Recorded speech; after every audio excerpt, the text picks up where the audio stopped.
and very loud too. So maybe the Chinese team at 7 p.m. is looking to follow in those footsteps and being loud as well. All right, here we go. Back to Overpass from whence we came. Archangel versus 7 p.m. Well, it's going to be Archangel over on the T side, 7 p.m. on the CT side, and the push begins. Coming out of full B rush from the T side.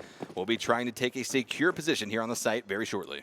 Yeah, it looks like they're going to be mauling towards the barrels there and throwing 2 pop flashes over. Nice simple take here and overwhelming by numbers. FO going to be looking on, trying to get some nice taps out with the USP. Not able to find the shots just yet. It's going to be one of Archangel's members, Gucci, going down early, but quickly going to be trading out 2 of the members of 7 p.m. MN and Hefo and Leo going to be going out quickly thereafter. It's now going to be a 4v2 in favor of the members of Archangel, and where they're looking to take down the first pistol round of the game. Yeah, we got a kid on Schmilly here right now, but at the same time, you got to find some opening picks real quick here because 4v2 situation this map is really, this bomb site is really hard to overtake and to get back. And right now, Hazel's going to be left alone on a 4v1 situation, going to be roundabout and just over. But Luca getting 3 kills there, entering into the bomb site, getting entry is much needed into taking it. Hazel getting a long distance headshot, getting some money out of that. But overall, very simple strategy. On a map like this, sometimes that's all you really need. A lot of teams do those pistol rounds at B because it's very hard to hold with pistols unless you basically you play distance and look for those one-tap headshots.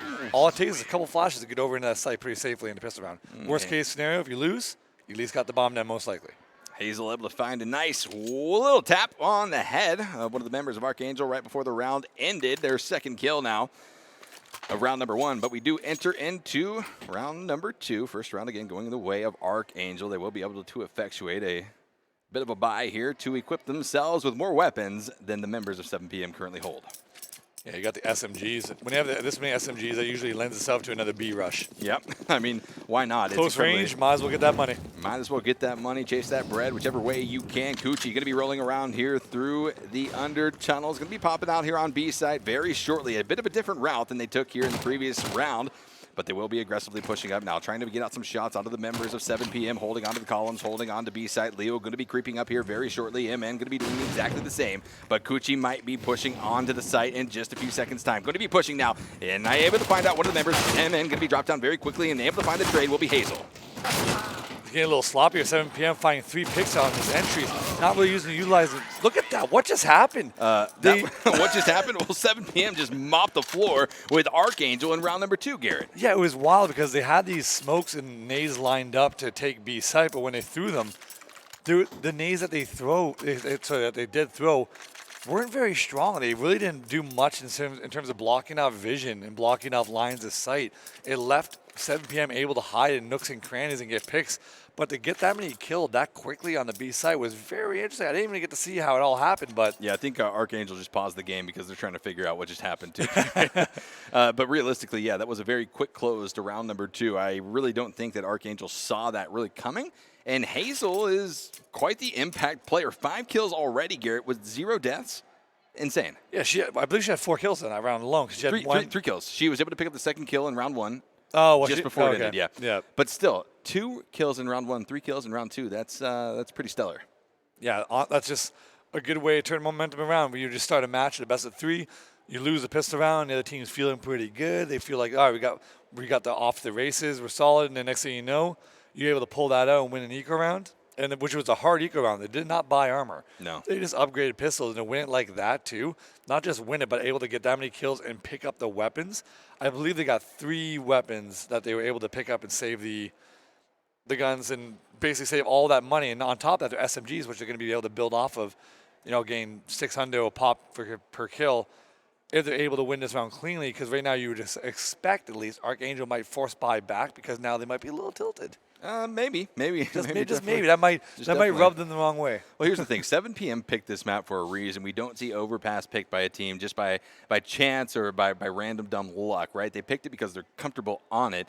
And what we just saw in round number 2, exactly why they are comfortable on this particular map. But again, only 2 rounds played out. Nothing has really been solidified as far as C and CT sides really go. So, I mean, there's still a lot left for grabs. I don't know exactly what the pause is for. Probably a technical issue for one of our players trying to get some peripherals back up and running. Yeah, it looked like it was a technical issue based off they had no headset on. They were trying to figure something out on the computer. I think one of them might have even crashed. Either way, yeah, so you saw them actually have a setup there.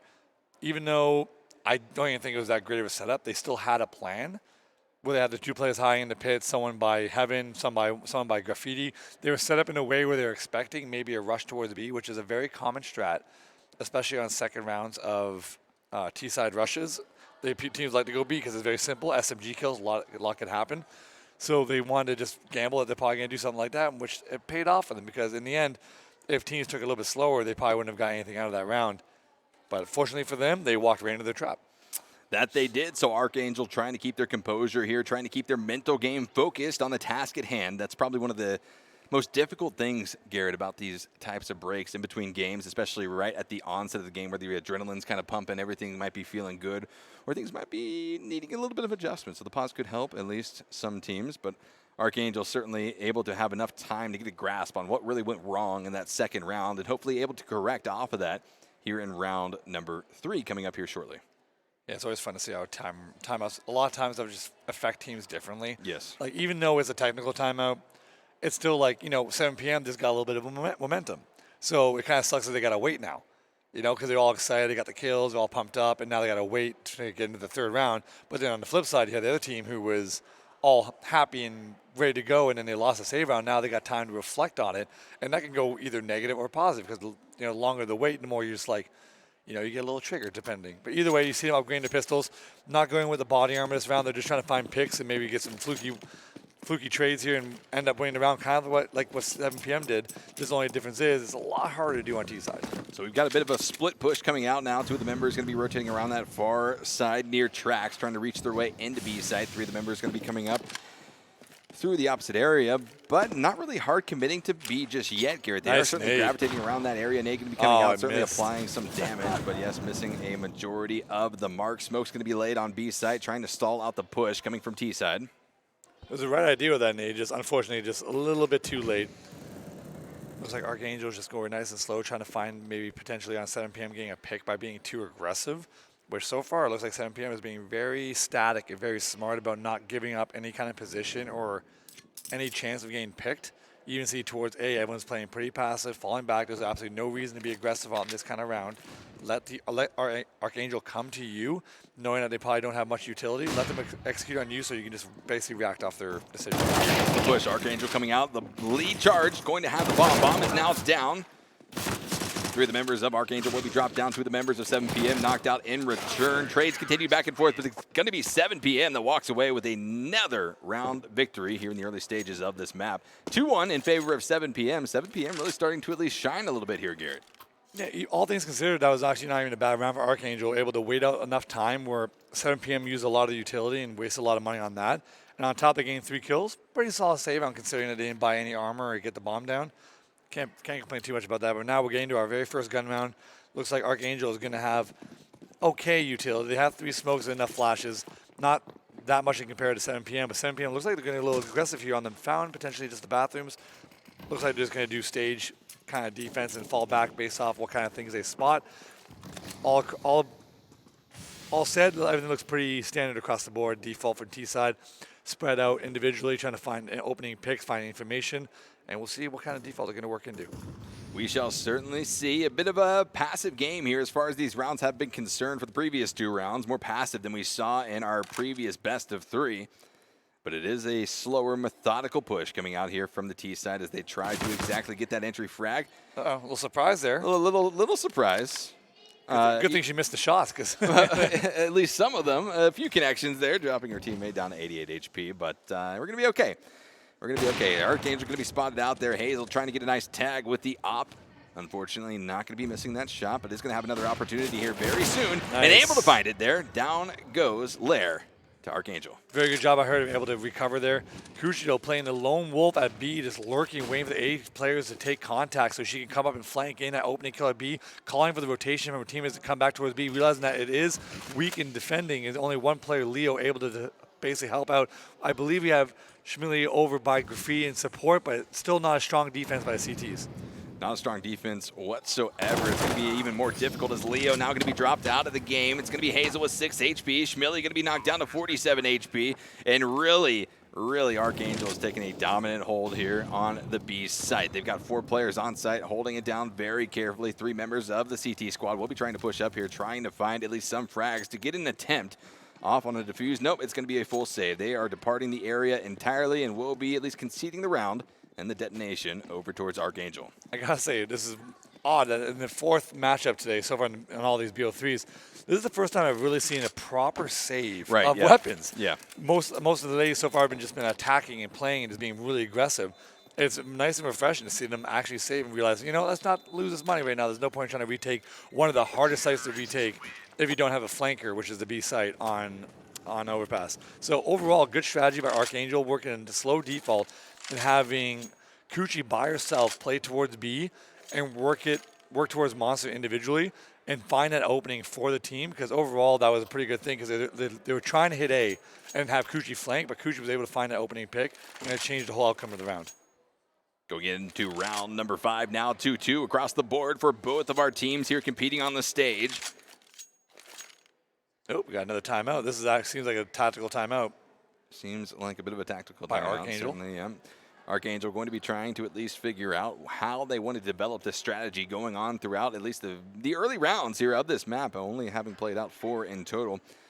We'll be kicking it off with the 5th round of the map in just a few seconds. And it looks like it might even be tactical based off the middle players' reactions to trying to get the admin's attention. Who knows?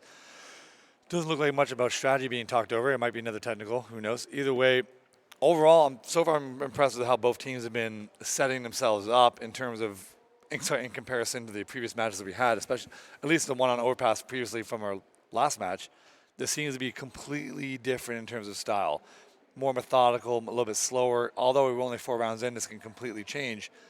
It still seems like we're going down that route, which is, you know, I'm okay with it. Now I get to see a little more structure CS, which is always a positive in my eyes. I mean, definitely. The kills will come, Garrett, but you have to at least play it methodically enough to end up with putting yourself in a position to pick up the round win. And we'll definitely see at least both of these teams have displayed quality as a very, very competitive and solid CSGO squads. But who will come out? Because only one team can walk away with the victory, Garrett, and that's unfortunately the way that CSGO plays itself out. And both of these teams definitely won it, so it is going to be at least we've got the teams putting the headphones back on, possibly going to be ready here. Looks like we're getting close. Minute or 2. There we go. We're getting close. All players with their head, except for their last player on the desk. We'll figure it out. We'll figure it out. Maybe we'll figure it out is what they say. But just waiting for this timeout. I believe it was sparked by Archangel, not from the members of 7PM. At least that's what it said on the screen. At least that's what it said on the screen. But now the timeout has ended. The countdown ticks away towards round number 5. Still sitting at 2-2. Again, tied right now between 7PM and ArkAngel. Looking to see, though, a bit of separation develop throughout this game. Starting to at least want to see whether or not 7PM really has the ability to showcase their skills here on the map that they picked first. Yeah, we see the off coming out by Hazel. I'm kind of curious how she's going to put that into effect. We see her playing aggressive towards the fountain, playing solo with one player in connector, which is going to be MN. Nice. So game picked off, yep. Solid default by Archangel so far to work that together and as a duo and basically, at worst case, trade out that kind of kill. Spread out as well. Kuchi working towards Monster once again. Pretty standard default overall across. I'm very happy with how this is starting off. Yeah, this has not been the really killfest aggro rushes that we've seen in the previous games so far on the day. Archangel going to be spotted out once again. That was a perfect flash from, I think it's Schmilly. Yeah, did that one? Yeah, I believe it was her that threw that. That was a really perfect pop flash teamwork play there. That's very common towards Monster. And was able to pick off Kuchi because they realized that she got that pick early in the previous gun round. That maybe she might be doing the same thing again, which now they know. So Kuchi's gonna have to change the way she's playing because now 7PM has caught onto it. 4 players alive for 7PM, 4 up for ArkAngel. Currently even with CT spread out amongst A and B plant sites, waiting for the T side to show themselves. And it looks like they're going to be creeping over towards A right now. Starting the push after the incendiaries did go off. Luka going to be trying to spot out some frags. Not able to spot that one out. Hazel able to tag her down with the AWP. Even more kills coming in for 7PM. And they take away Pat and Lair, but they were able to trade it out with Trick on to Schmilly. Pretty standard overall take there. Trick's down to a 3v1 situation. Only has a Molly as a defense. Gets that nice entry kill though, and that's a chance to Molly off one play to get the bomb down, isolate, so she only has to worry about one doing a fake plan. Oh, got tag, though, too. Tag. That was a nice tag. Really nice tag through the box. Able to find at least some damage. 7PM walks away with another round win. 3-2 as it stands, entering in to round number 6.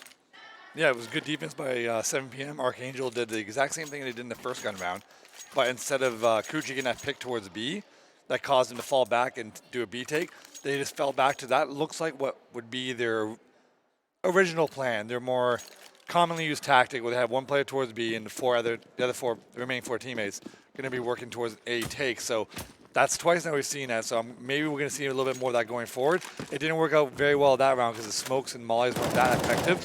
She's really playing aggressive on the connector with her teammate trying to find this pick. This is an awkward position to be in. Getting the first one by Luke, getting traded out. Gain 2 now with the Galil, one of my... I like the gun a lot, but a lot of people hate that gun, but I personally like it. Best start to the round, at least, that Archangel has had so far in the 5 rounds that have been played out. Luca, Lair, Pat, Coochie, and Trix trying to have a stellar performance here, trying to pick up a good detonation on site.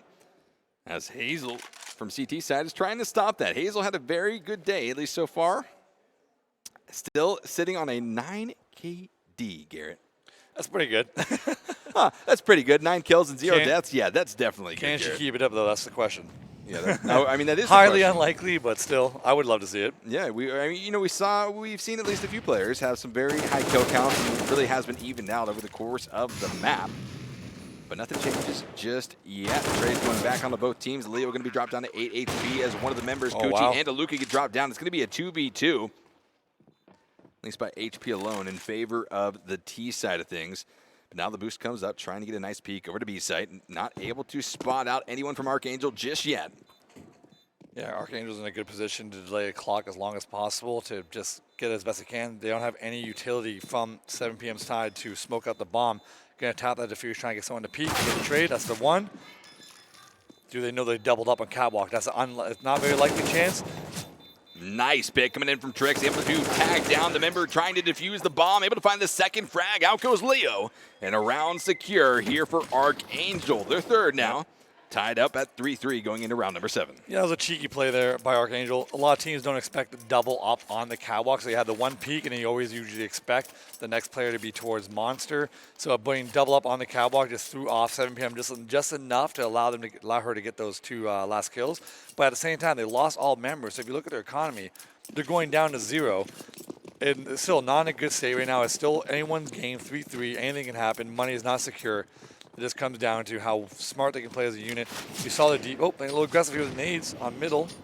Nades flying in for both teams. Full push coming in from 7PM. 2 frags, able to take down 2 of their members. MN and Schmilly going down, but they're able to trade out with Hazel on to Trix.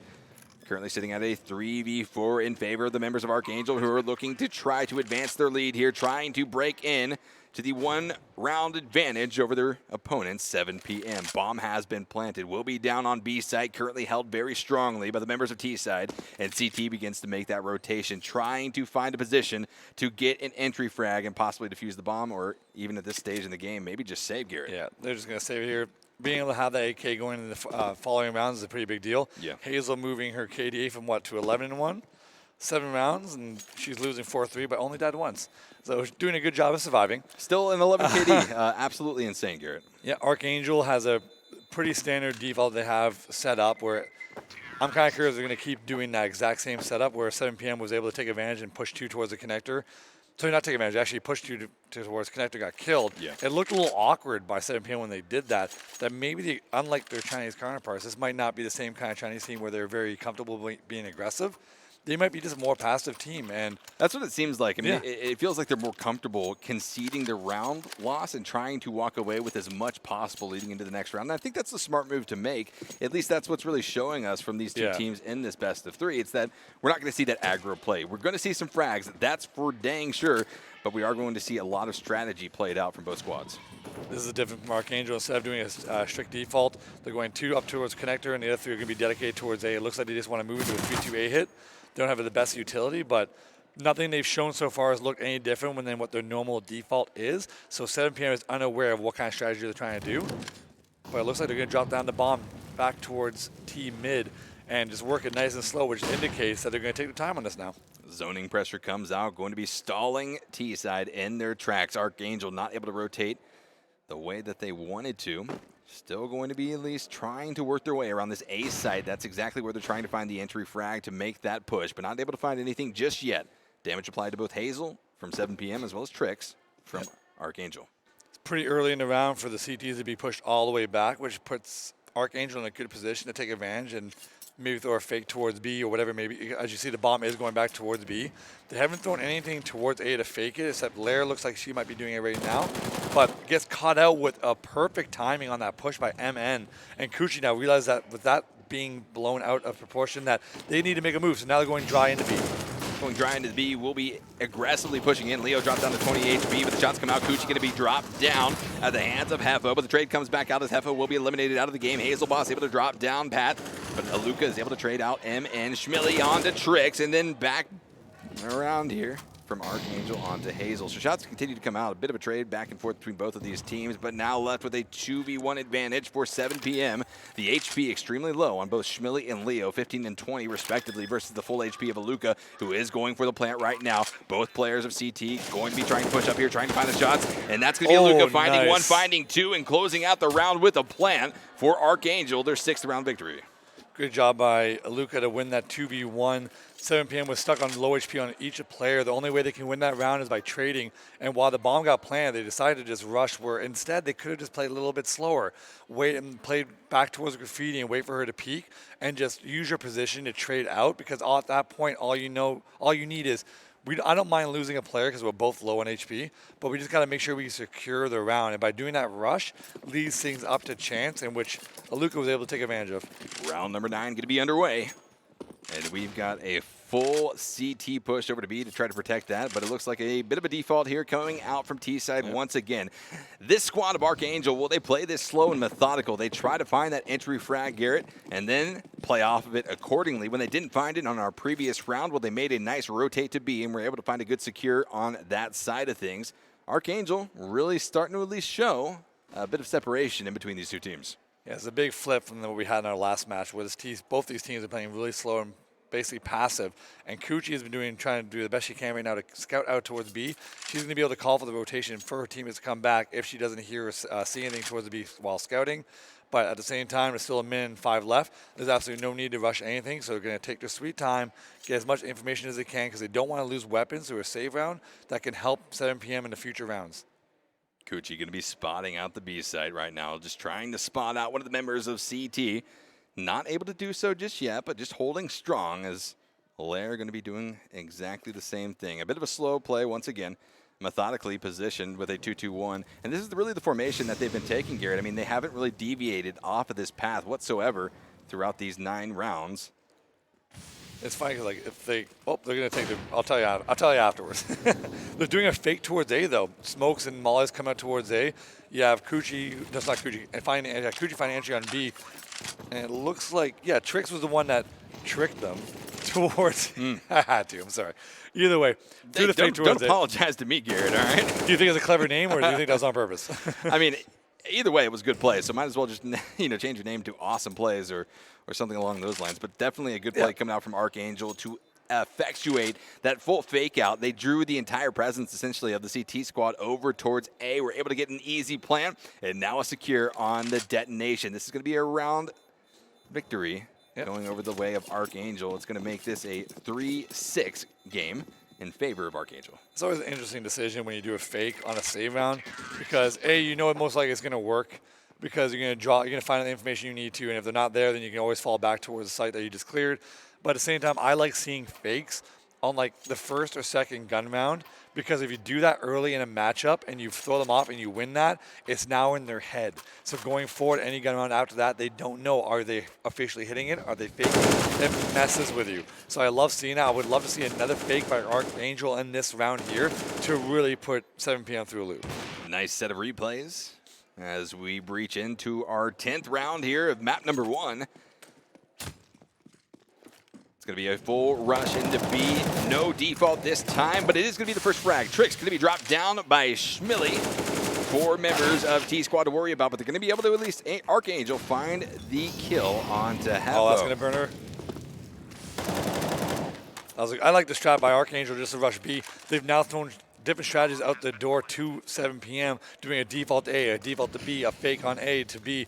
Like they've done like a wider range of strategies so far, Archangel, that now 7 p.m. going forward is not going to know what they're going to be able to pull out of the hat. But right now it's still a 4v3 situation. It's possible for 7 p.m., but with the time ticking down and being blocked out by smoke, so you got to concede this and just save. One of the necessary ways to beat your opponent is to always remain unpredictable. Don't let any of your plays be assumed or called out by your opponents, and that's what ArkAngel is doing right now. It's 2v1 in favor of ArkAngel. They got 2 up. Hazel, the only player alive currently for 7 p.m. Bomb is planted. Hazel in a full retreat, trying to save that AWP, trying to get out of dodge as the round goes the way of ArkAngel here. The 7th round victory pickup here in map number 1.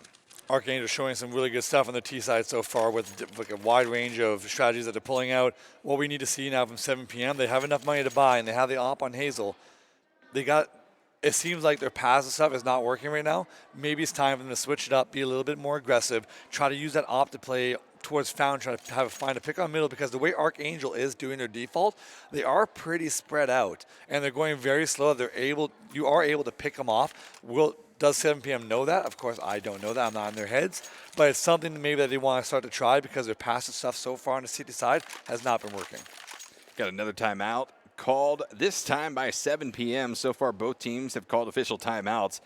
And Garrett, I mean, what do you think 7 p.m. is talking about here? Are they trying to maybe stall the momentum out from ArkAngel and get their heads about this? I think they're just trying to stop the landslide right now. They've lost 5 in a row. You want to stop that momentum, so the best thing to do is to call a timeout. Just make sure you get off in your heads right now. What do you want to do here? Just try to stop the bleeding, and that's what they're trying to find out right now. You see towards A, I believe they're doing a boost towards the bathrooms to try to get a pick on Fountain, which is a cheeky play. It doesn't work that often anymore, but they do have the op, so if Hazel's able to pick that, it might work out. If it is even heard there, I don't think it is. So they're going to fall back, and now here's the problem, though. They're already passive on A. So right now, even without being pressured and pushed back, they're already all the way back in the site with a minute 20 left. ArkAngel has enough utility to play around with this, maybe throw fakes or do executions. It's going to be really hard for 7 p.m. to win this unless ArkAngel really messes up and execute. 7 p.m. needs to be careful. A few more round wins over towards ArkAngel, and this game might start to run away from them. Oh, the boost coming up again. Keep in mind, this is a map picked by the members of 7 p.m. Yep. They're going to be going into Inferno next, and map number 2 picked by ArkAngel, and hopefully they are prepared for that map, at least more prepared than they have found themselves facing up against ArkAngel on Overpass. Shots come out. Coochie going to be tagged down, a 5v4 in favor of 7 p.m. They are at least starting to gain that advantage here in round number 11 of map 1. Setting up the execute towards A. Looks like it's going to be simple, but they do have tricks all the way back towards connector, which might be enough for them to fall back towards B if they want to take that route again. I have no idea, because ArkAngel has shown all kinds of things so far. It does look like they're going to commit to A, though.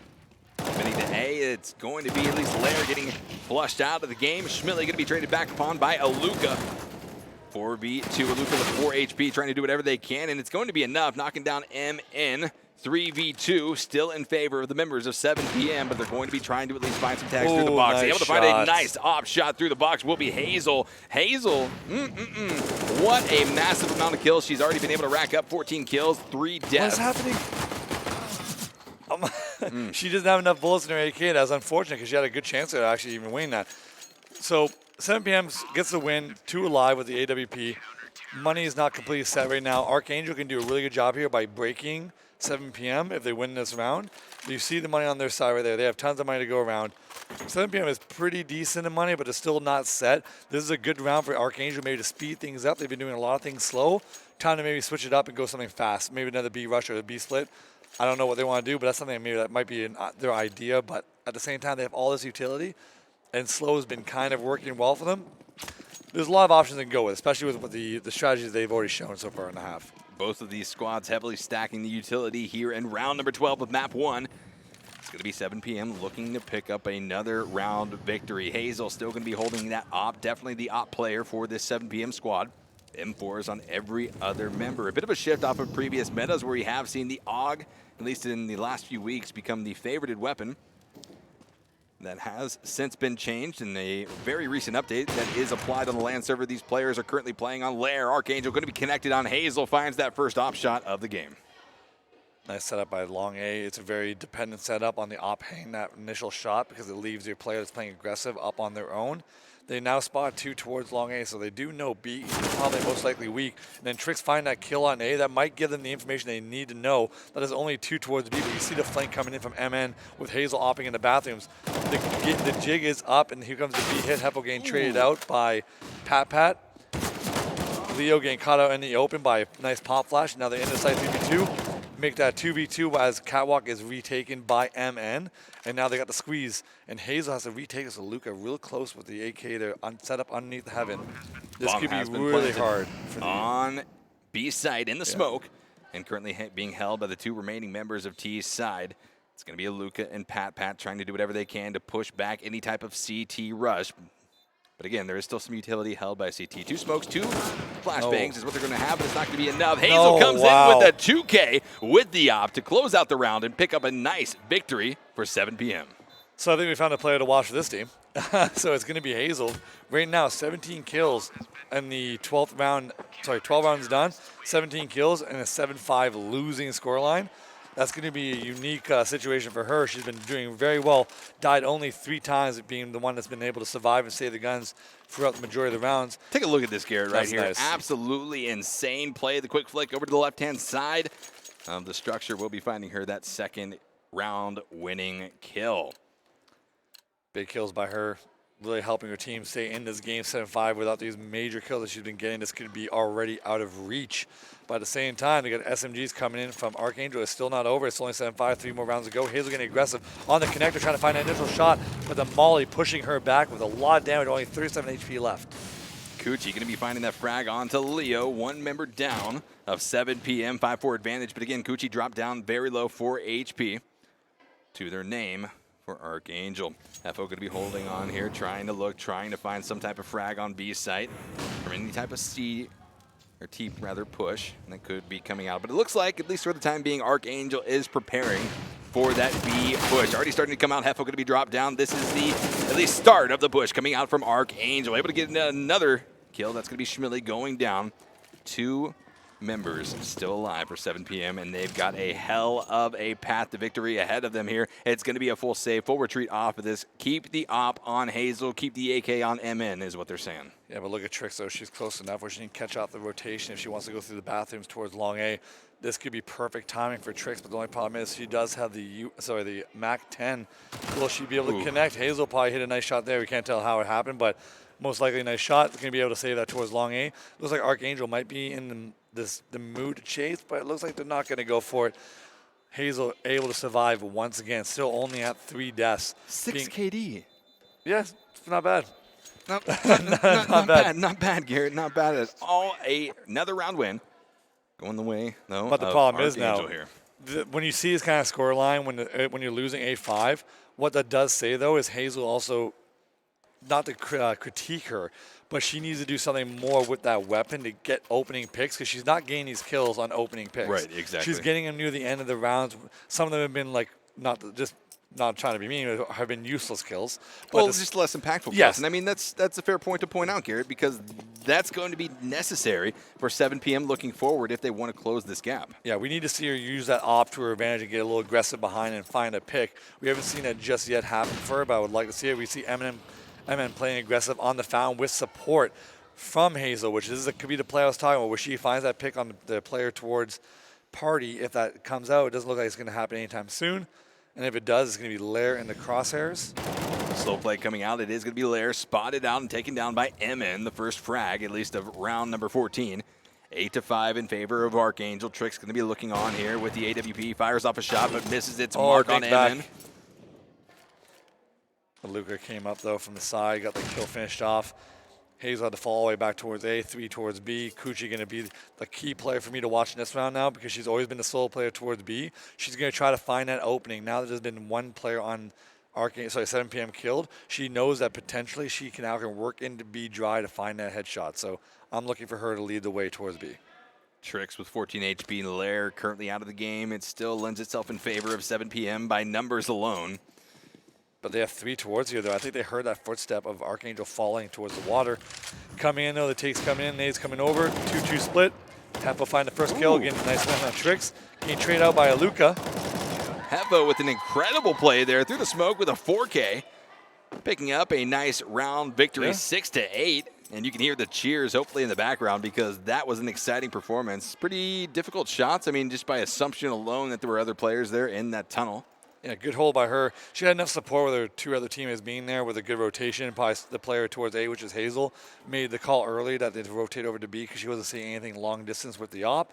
Either way, much needed round because I believe it's 8-6. Yeah, 7PM really wants to pick this round up, especially on this map, which is considered a CT-sided map. You need everything you really can get because it's going to be a long way to climb back up when they get on the terrace side. That it is 7 p.m. at least, closing the gap or narrowing it down to 2 rounds as they start to set this up with whatever way they can. Shots coming out, Lair trying to find a few connections. Hazel trying to do the exact same thing, still sitting at a 6 KD. Op in hands, trying to find those entry frags that have at least not showed themselves yet, but are also necessary in terms of 7 PM's success here on this map of Overpass. Looks like they're going back into their just typical A take that they were doing earlier in the half. Looks like Coochie's not going to be over towards B, but she is close enough in the connector to run back to B if it need be, if they catch someone maybe trying to flank or do the rotation. They haven't been successful so far on this take, and there's the first kill by Hazel, the one we talked about, trying to get that initial pick. Gets aggressive, though, and throws it away. Advantage T now. 4v4 situation coming in 50 seconds, and X2's coming on. Push coming out, Pat able to get the AK kill onto Schmilly, leaving just 3 remaining members of 7 PM versus the 4 up. Mark that 3 up for ArkAngel. Trick's going to be dropped down and out by MN's AK. It's a hard site to retake here. We got half already pushing out with Leo coming in to support the 3v2 situation. They do have 2 flashes and smoke, but 2 flashes in nade, but no smoke for the bomb. Coming on a 2v2, they are split up. They're going to get the first kill by Coochie with the op. It's going to be split up by Leo, having a hard time down to a 1-on-1. She knows where she is. She just needs to push it and get this kill. Tries to push it, able to find the headshot. Cheers in the background as they were able to wipe out the remaining member of ArkAngel and now go for the defuse. Smiles all around, at least for Leo and the rest of 7 PM as they close out the half. 7-8, only 1 round deficit behind the members of ArkAngel. It's a big round by Leo. That really comes in handy to keep it close to an 8-7 score line. To getting that 2v1 at the end there and pushing the opper, really good round by her. We didn't see much of her in the first half, but with a round like that could really set you off a momentum to really pick it up in the second half to help your team, because right now it's been Hazel just getting all the kills needed, but we need the rest of the team to start stepping up and contributing. But overall, 8-7 score line, considering how the half was looking, I would definitely take it because it looked like it could have been much more in ArkAngel's favor. Certainly could be, but we will see the switch now. ArkAngel going to be transferring over to CT side and 7 PM over to T. And Garrett, what kind of strategy do you expect to see coming out of 7 PM in particular on the T side of Overpass based off of what we saw from them on CT? Well, they look like they're a little more passive than their Chinese counterparts in Team Z, so I would expect them to do something similar to ArkAngel and just play slow defaults when they have their gun rounds. Maybe you might see another rush on pistol rounds because it's just simple and easy and not a lot can go terribly wrong. So I'm looking to see them be a little more slower and basically passive. Again, work the default. I'm not sure how they're going to work it. There's a lot of different defaults on this map that you can work. Curious to see how they're going to go about it, but in the end, I think it's going to be the same thing we saw in the first half. It's going to be a slower pace half. But who knows? We might get surprised. Round is underway. 7 PM going to be departing out of T-spawn, trying to push at least over towards the likes of a rotation towards Site A. The push continues at least, and they will be, I don't know, they're going to be transferring back over, going over the underpass, over towards B plant. Yeah, they're doing around the world. They're just going around scouting out, letting them know where they are, trying to find a catch on any of the ArkAngel players who are playing a little bit aggressively solo. And This then is interesting. Once they make the sound, then they're going to fall back into an execution because they do have a smoke and 2 flashes.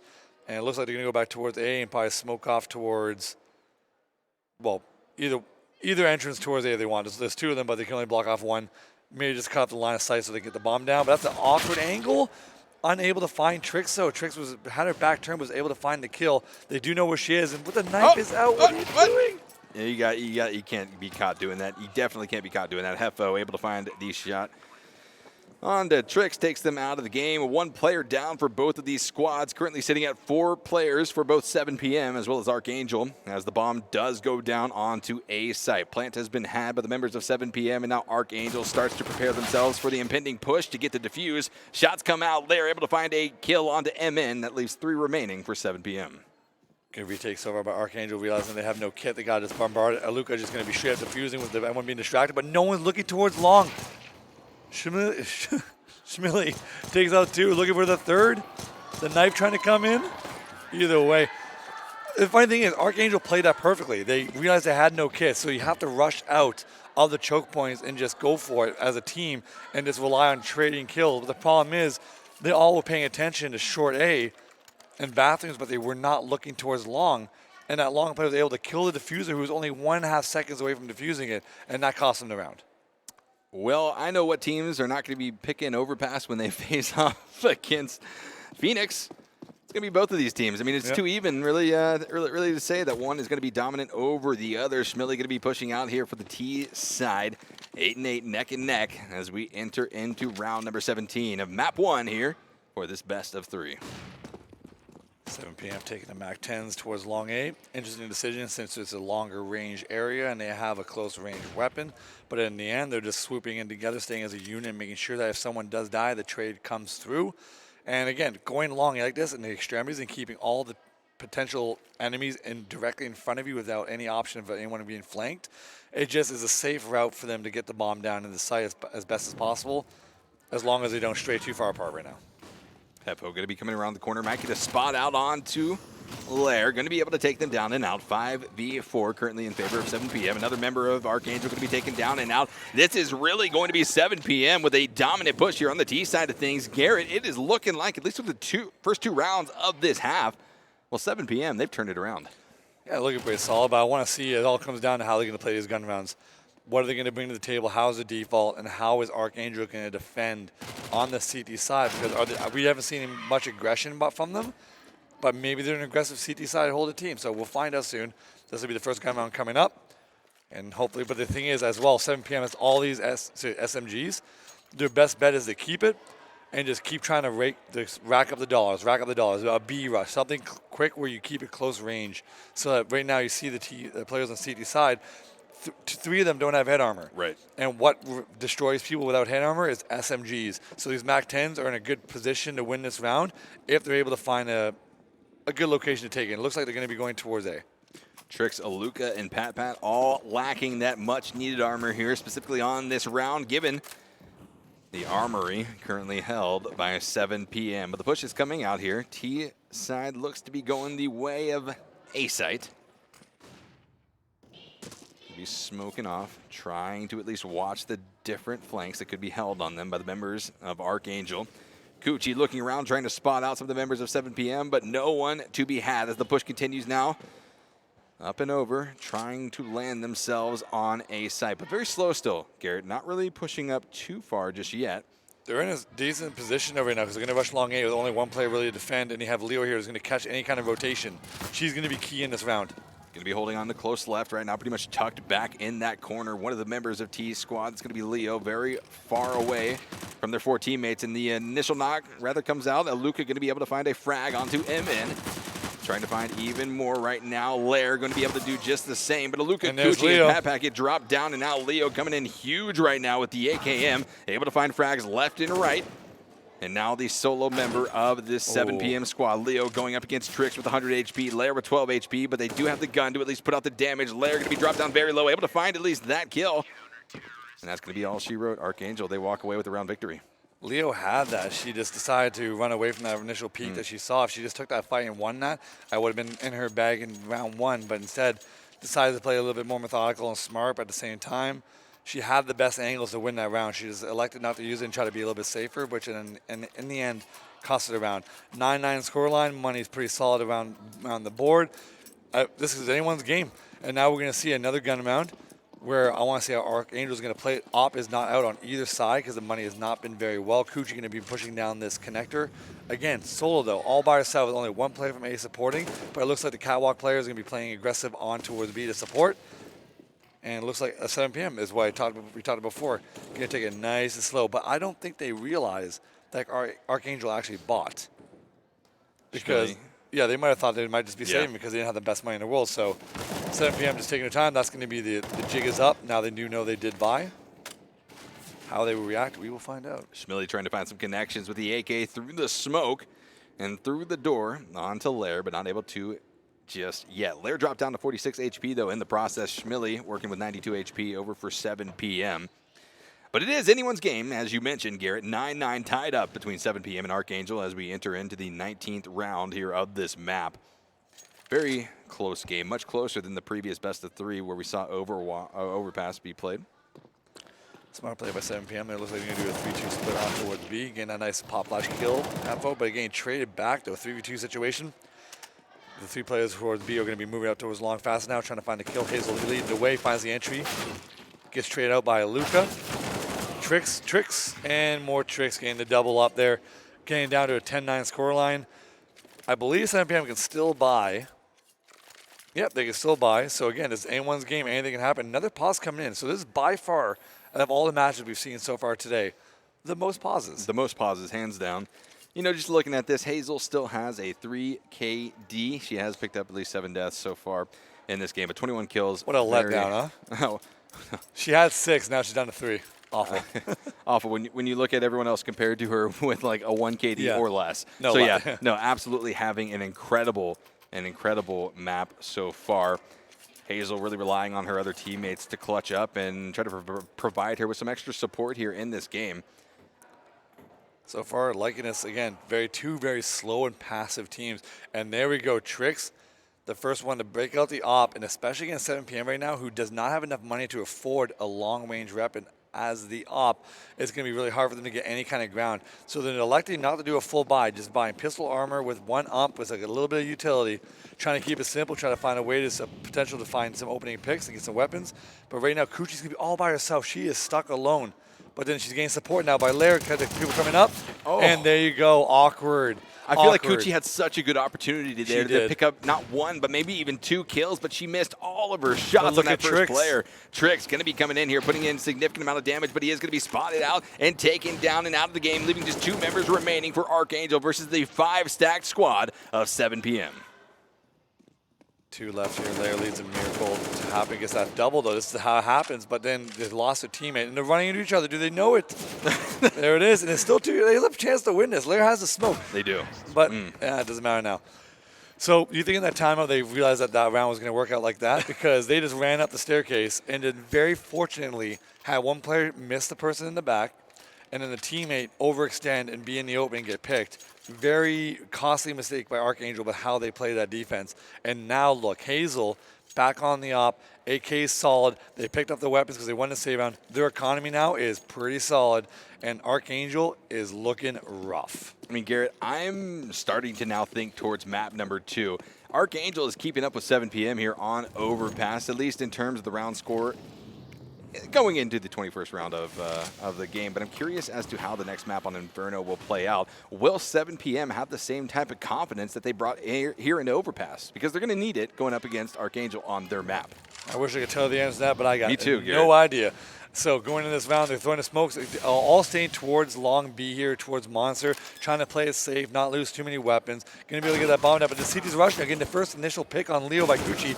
Picks coming in now. Is this going to be a reverse of last round? It possibly might be the reverse. Hefo trying to get the shots, not able to do so, taken down by Lair, and it's going to be huge kills coming in by MN onto Lair and Pat, but going to be traded quickly out TK. by Gucci. Team kill coming out. Coochie going to be dropped down by Tricks on accident. Tricks going to be traded out right thereafter by Hazel with the AWP. And now 7PM walks away with another round win as Hazel drops down to Luca. Hazel picking up her 26th kill here of map number 1. Yeah, we're talking about Hazel need to step up and get some much important kills. Even though she didn't lead the way in that round, her teammates got completely demolished. Losing the player to TK as well really helped them out. But winning that 2v1 in the end there, going to be huge for her.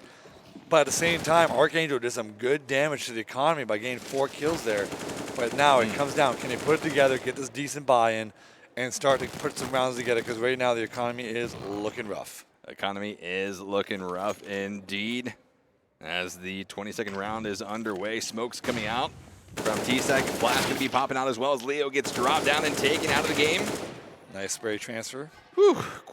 Quick. And only 2 remaining members now of ArkAngel versus the 4 still alive for 7PM. Shots continue to come out. Hefo able to find another tag. It's going to be a Luca drop down and out, and now Tricks. 7PM. Garrett, they're on a roll, and this train don't stop for nobody.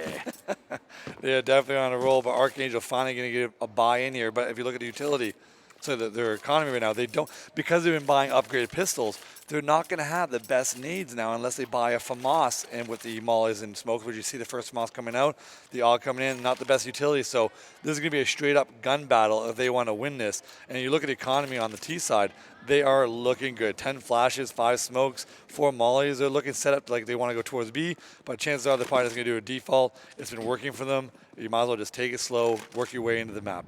I mean, it's a smart play to make. 7 p.m. is really starting to walk away with it, but Leo will be tagged down and out first by the hands of Trix with the AUG. Continuing to hold, though, strong. CT split up.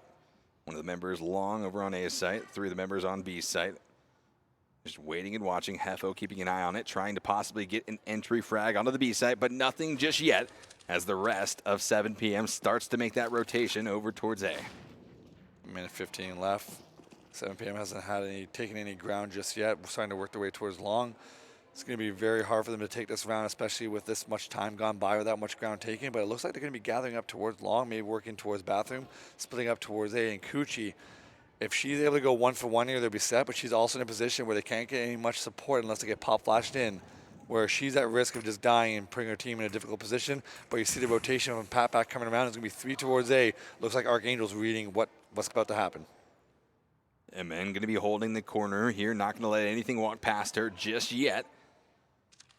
Still going to be 4v5 in favor of the squad of ArkAngel.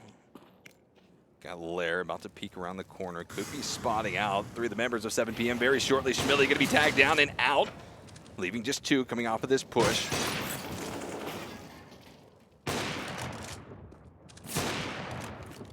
Can Hazel pull this off? She won the 1v2 last round. Down to 1v3, not unable to collect it. So I gotta say, even though they got a player picked off early, but 7 p.m. so far in comparison to ArkAngel's T side hasn't shown a wide range of strategy and like complexity. It's just mainly stick together, nothing really special. They've won a few rounds by fluke that have bought them. They won the save round where they were saving, and then they won 2 rounds after that, which were save rounds. So they really haven't done much on their T side just yet. So it's not been very impressive. And ArkAngel now getting that round. Now they're back in the economy. They got an op, AUG, FAMAS, 2 AKs. They're still, I don't know. I still like them to win this map, to be honest with you, because I haven't seen much from 7 p.m. to really show me that their T side is advanced enough to win on a map like Overpass. Lair going to be holding once again this angle with the AWP, trying to spot out Hefo. Lair having a bit of a tough game here. 12 kills, 18 deaths so far on the map. But we sit 12 versus 11 in favor of 7 p.m. As Coochie and Lair continue to try to hold these angles. You might see a push, though, coming out as MN going to be tagged down and out. Coochie able to find the AK headshot onto that member of 7 p.m. Schmilly going to be pushing, going to be tagged down and out. Bomb going to be going down as well, but the reverse tag comes out. The trade came in for Lair as well, so now 3v3 situation. Coochie hasn't had many kills in the game so far, but all of her kills have been extremely impactful and important. So she's been a key player for these wins, so these round 1s by ArkAngel. Down every 3v3 situation, there's been absolutely no pressure towards B at all in this round so far. So that should allow ArkAngel to play more heavy towards A if the B player feels comfortable and realizes that nothing as much has happened. And then even you see us right now that she might even decide to do a push towards B because, again, if nothing's been happening, no sound's been given, you might want to try to look for information because right now the CTs are on their heels. They need something in order to make a play happen. It looks like that push to B won't be happening just yet. 7 p.m. staying firm on this push over towards A site. Smokes come out, going to be at least pushing the members of ArkAngel back on their feet. It's allowing a little bit more room for 7 p.m. to work with here on A side as they start to make that push, trying to find the frags. 3v3, mark that 3v2 as Hefo going to be dropped down and out of the game by Aluka. Again, that first entry in there going to be low HP, though, still very winnable. Aluka find a second, getting killed by Hazel in that same position before, almost got lined up with a double there. That could have happened. They were low enough for it to connect, down to a 12-12 scoreline. And honestly, it really does look like ArkAngel's in the driver's seat right now. They've been playing better. They've had better strategy. The problem is 7 p.m. has been keeping it. I like keeping strats simple, but the problem is on a map like this, you need a little bit of pressure across the map to keep the teams on their toes so that they don't know exactly what you're doing. It was just too readable. Another pause coming in. 7 p.m. likely going to be taking a moment to talk about this before they breach into this next round of play. A lot of pauses in this game, Garrett. Yeah, it's a lot. It's nice seeing again. So now we know out of all the 8 teams, there's 2 teams that like to play really aggressive, and everyone else is a little bit slower, methodical. It's just more about putting it together. They need to find a little bit better on the strategy side and not over commit to one side without putting a little pressure on the opposite. You need a little bit of that on the other side of the map. So sort of a couple nades, whatever spamming, whatever it may be, some kind of noise to keep them on the toes. So when you do a commit to one site, you know it's at its best opportunity to be weak as possible, at least. 12-12 across the board here for 7 p.m. and ArkAngel as we breach into this 25th round of map number 1. It's almost done with, and we need one victor to reign supreme here on Overpass for map number 1. Whether or not that's going to be 7 p.m. or ArkAngel, we'll have to wait and see. Belair is prepping. That 7 p.m. push going to be coming out, tries to find the tag with the AWP, won't be able to do so, and quickly has to retreat around the back side of the structure. Doing the exact same save round they did before where they won it. This time not able to find a connection on anyone in the connector, but you see Kuchi playing aggressive, getting traded out. 4v4, the op still pushed back into A. Very possible for 7 p.m. to win this run.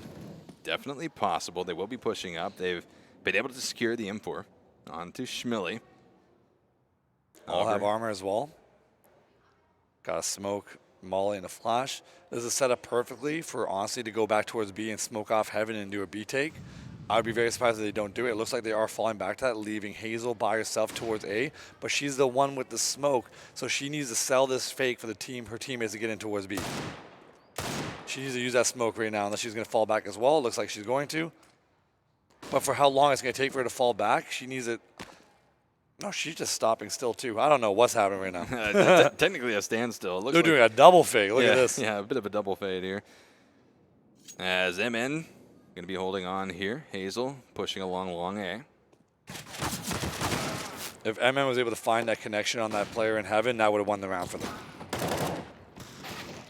Trey coming in, 2v3. She's going to be able to pick up that op.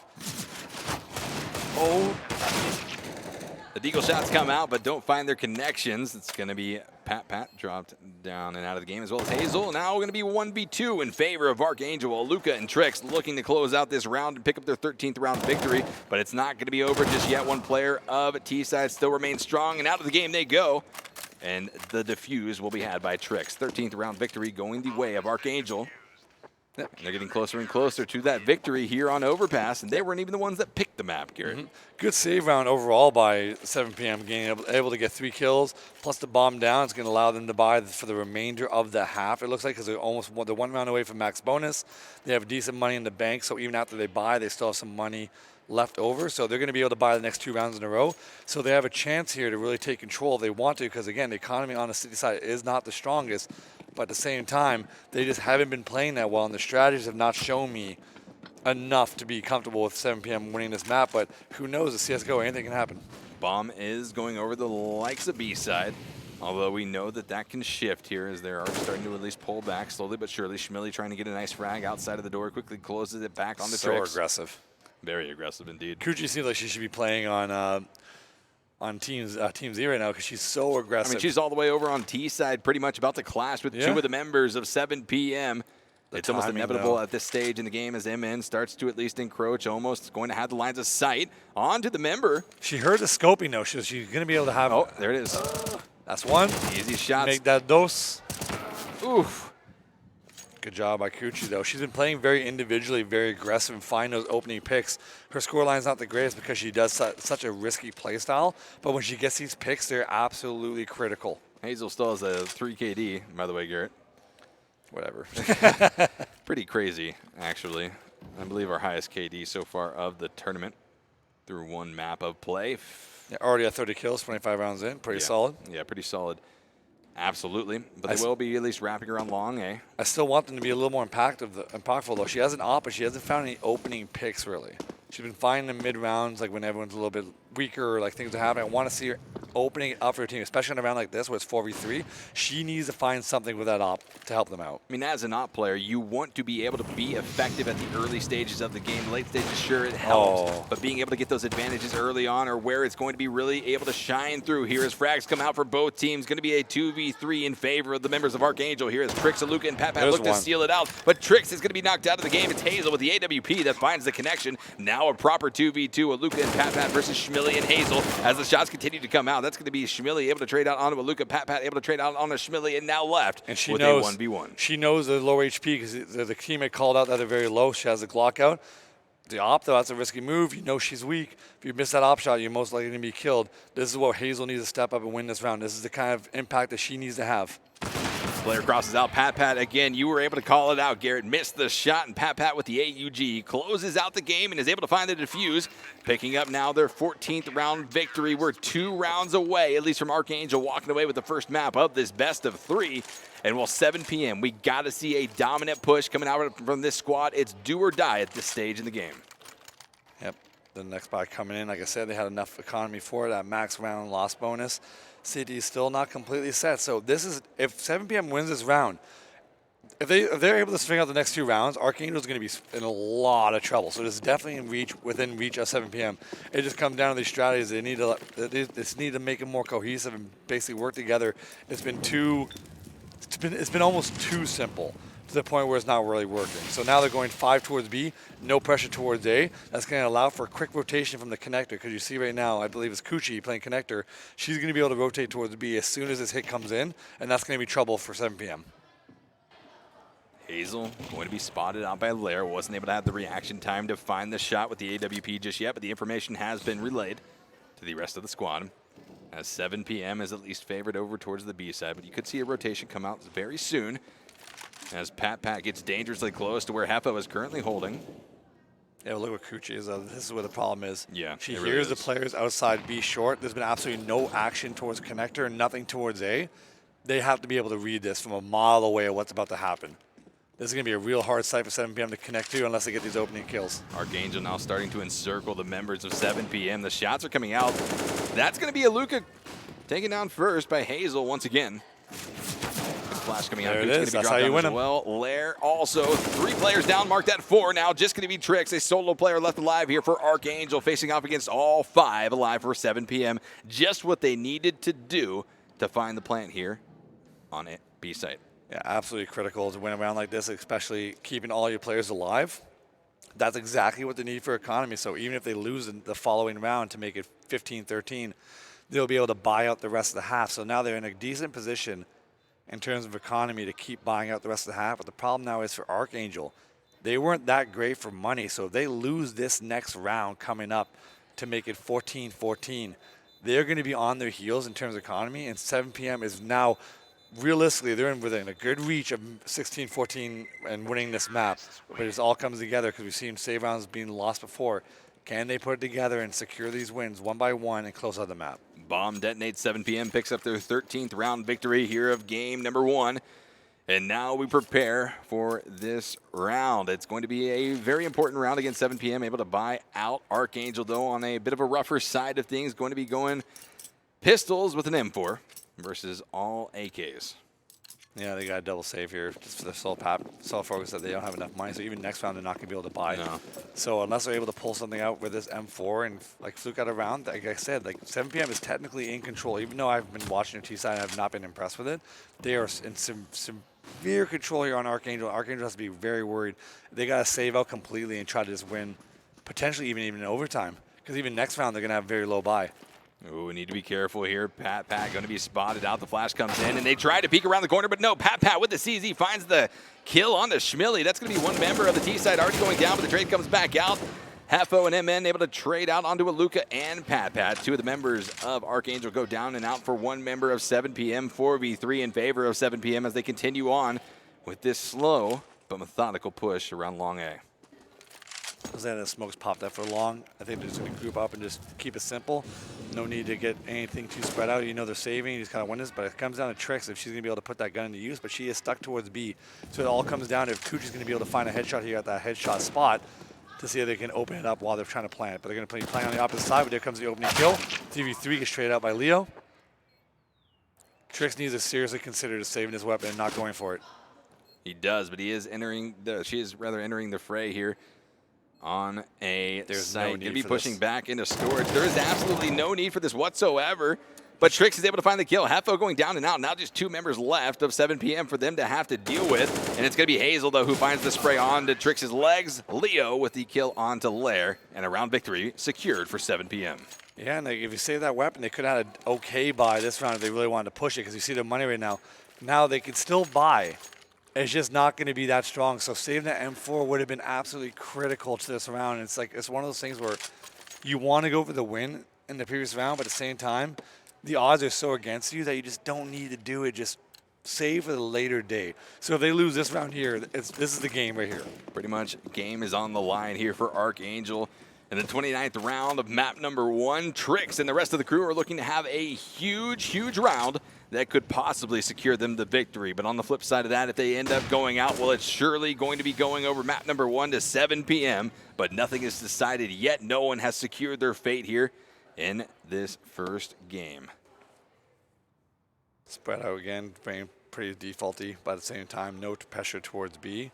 You have Schmilly playing towards the connector, playing a little bit on towards B short, just trying to put a little kind of pressure, but at the same time, 7 p.m. is keeping it what they've been doing the whole half so far, which is just keeping it nice and simple, staying as a unit and just splitting a site together.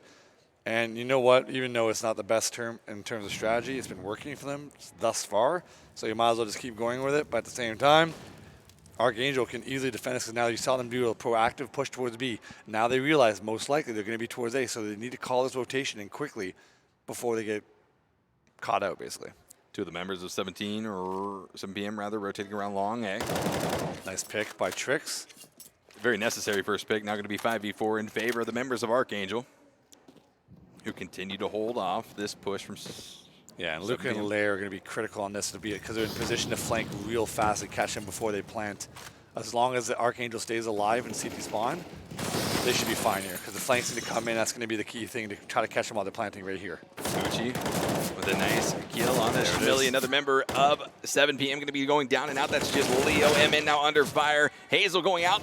MN with 53 HP versus 3 of the members of ArkAngel. It's looking to go the way of ArkAngel here for round number 29, and sure enough it does. 15-14 match point coming up here for ArkAngel next. Ooh, but we're looking at OT, though. The money's not that great, so this is definitely a possibility. Again, 7 p.m., the strategy was so I don't know how to explain it, but it just wasn't. Speechless, Garrett. I know, I don't know how to explain it. It's just like they're not putting any pressure anywhere, so the ArkAngel was able to push out short B and have that quick flank on them once they make that A execute. 7 p.m. is keeping it simple, which is fine, but the longer you take when you keep it simple, if you're not having any pressure across the map, teams will push and they'll find out the information as they go.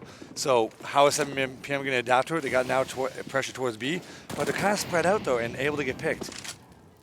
Door going to be open. Shots come in, trying to find the tag. Lair going to be able to try to do the same onto Schmilly.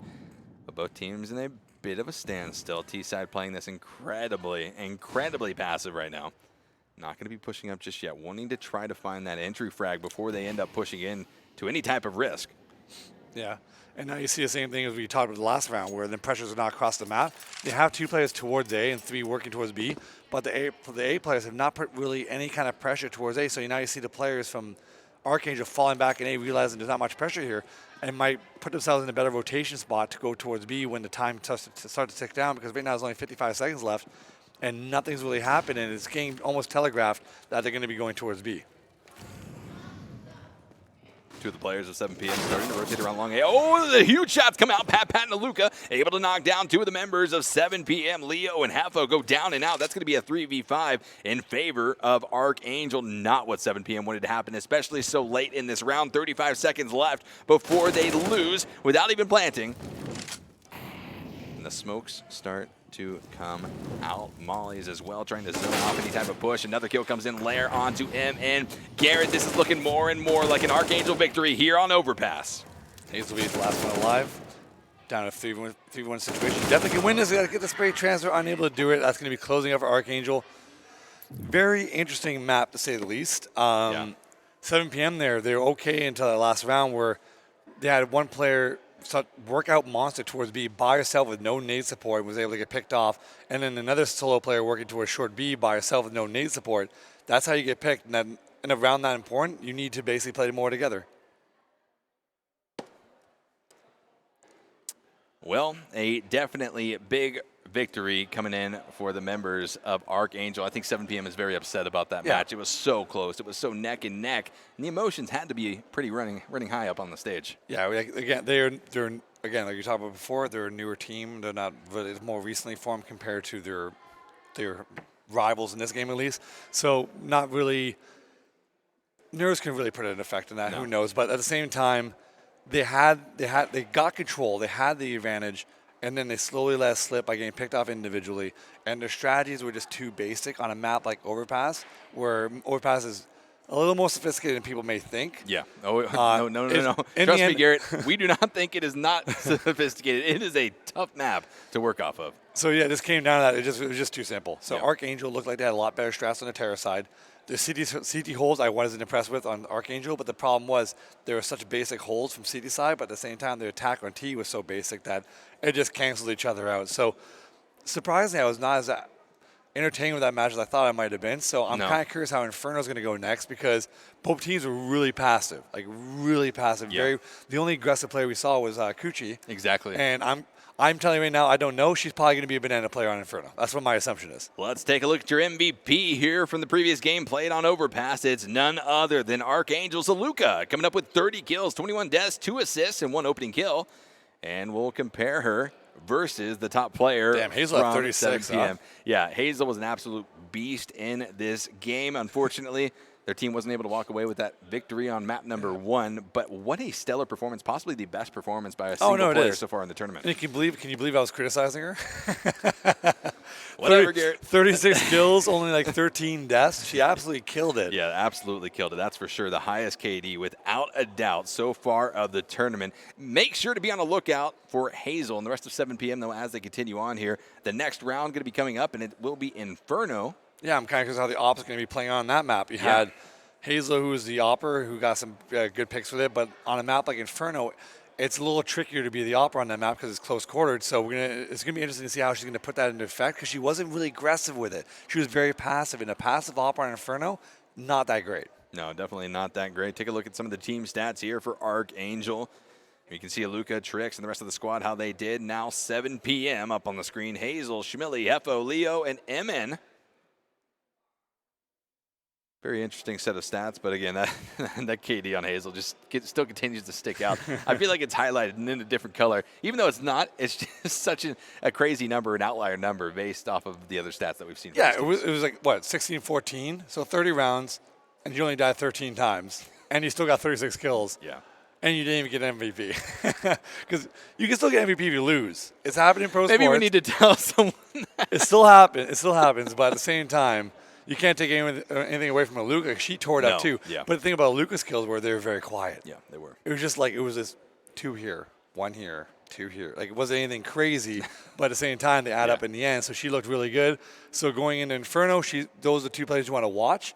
I didn't really see much op presence from ArkAngel, but at the same time, we saw the op presence from 7 p.m. So putting that into use on a map like Inferno, which is very difficult to do, I'm not sure if Hazel's going to be able to do it that effective. No. But I'm curious to find out because they're going to, if Hazel doesn't get 36 kills, they don't win 14 rounds that game.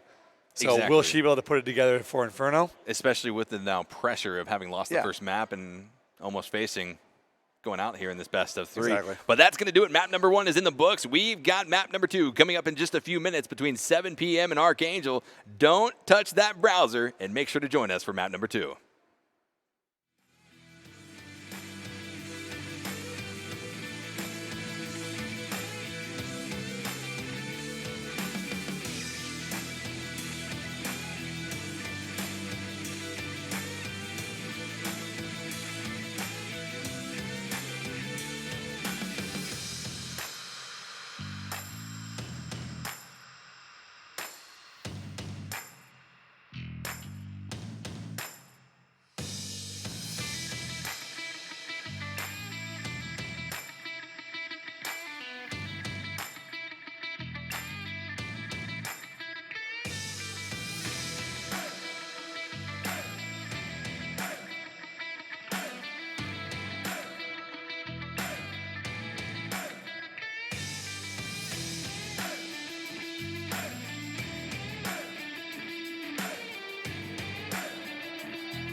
How do you reveal the hidden enemies in PUBG?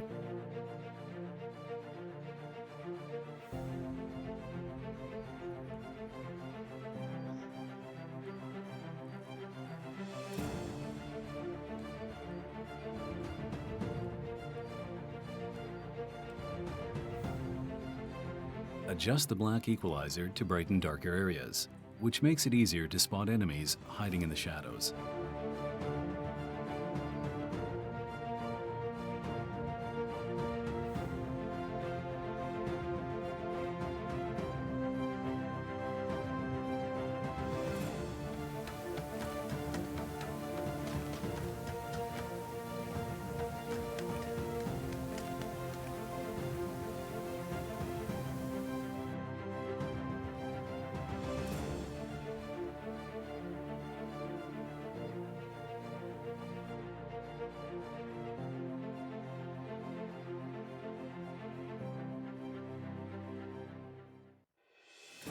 How do you make your PUBG experience more diverse and convenient?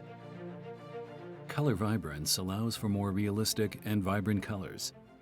It also provides the convenience to tune colors in-game, making you see the change instantly.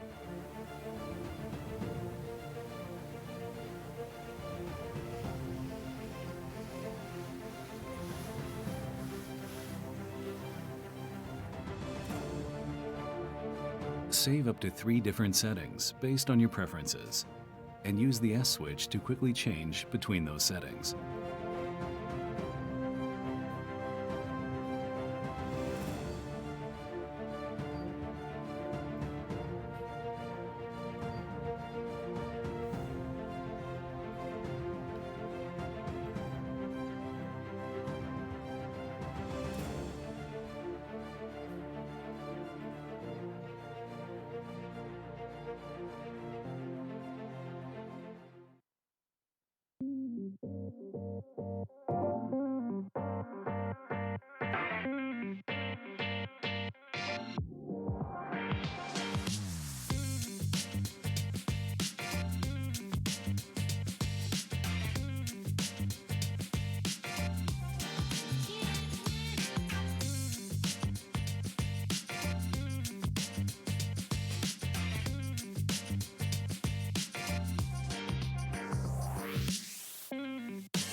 Hello, everyone, and welcome back to the ZOWIE DIVINA Women's Asian CSGO Championship. My name is Esquire, joined here by GRT. We just closed out map number 1 of the final best of 3 of the day. And, well, it was a neck-and-neck round, essentially all the way through it. And ArkAngel walked away with the victory, 16-14, at least in map number 1. But now we transition over into Inferno, the map that ArkAngel actually picked. 7 p.m. picked the first map of Overpass, and they lost. So now what can they do here on their competitor's favorite map? Getting upset. That's all I got for you. Well, we're Hopefully. gonna have to find out. We need to see a little more aggression. We didn't see any aggression at all on that map from both sides, really, outside of Kuchi. So on a map like Inferno, you can't get away on a map like Inferno playing too passive because you need to take banana control.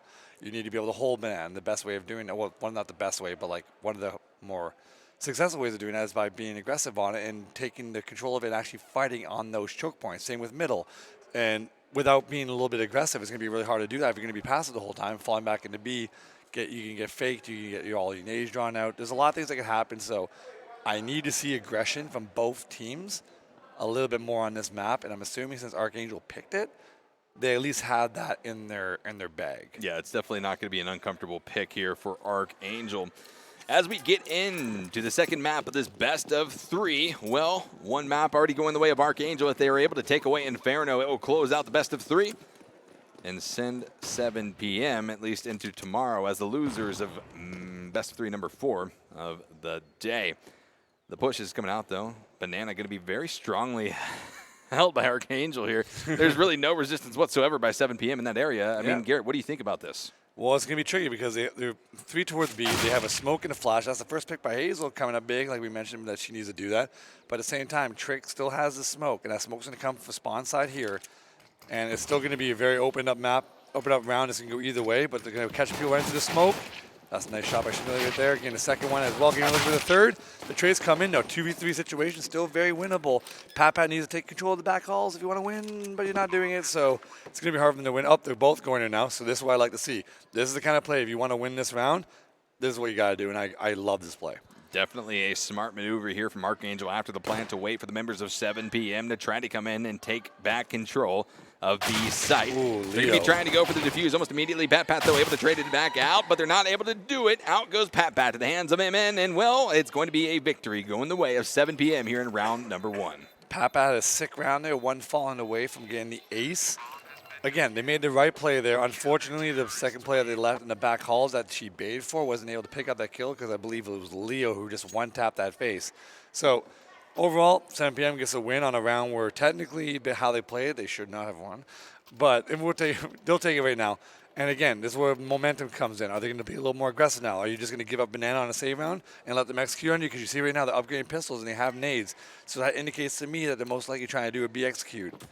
I mean, this is ArkAngel pretty much coming back with a bit of confidence, saying, this is our map. We're going to be making that rotation. And, yeah, certainly they are going to be at least sending one member out towards B to hold on banana, and then a quick rotation for the rest of the squad over towards A. Yeah, Trix is getting ready for a pop flash to get the players to come out the halls. So that's what she's going to be doing with that smoke as well, maybe to fake off towards the arch side. I'm not quite sure what she's going to do with the smoke, but the players are getting lined up for her that flash to come in. But she's pretty far deep right now where she's not able to support that well with the nades. So I'm not exactly sure what she's trying to flash. Flash comes in. The members of ArkAngel are going to be swarming on top of 7 p.m., finding the frag on the Leo. Now on to MN. Hazel going to be on site, able to find a nice frag with the FAMAS, and the second one following up there with Blair. Not going to be able to do much more as she is taken out of the game with the CZ of Pat. Kuchi coming in with a nice kill onto Shamili. One member remaining here for 7 p.m. It's going to be Hefo, and the bomb has been planted by ArkAngel, looking to take a victory here in round number 2. But it's not over yet, and now it is over. ArkAngel does walk away with a round win, and it's 1-1. Truthfully, I have no idea how they were able to win that. Yeah. They threw the flash from the halls off the bell to try to get out hall, but they weren't blinded. But I believe they just missed their shots. Yeah, I think so. I think 7 p.m. just honestly missed all their shots. Hazel tried to save it by being in the site and getting 2 kills there to try to turn it around.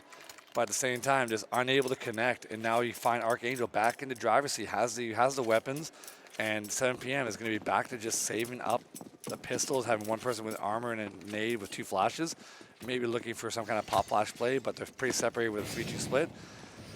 That's a big nade. They had a great start, but now it's just thrown away completely by losing that eco round to a team that had pistols and no armor.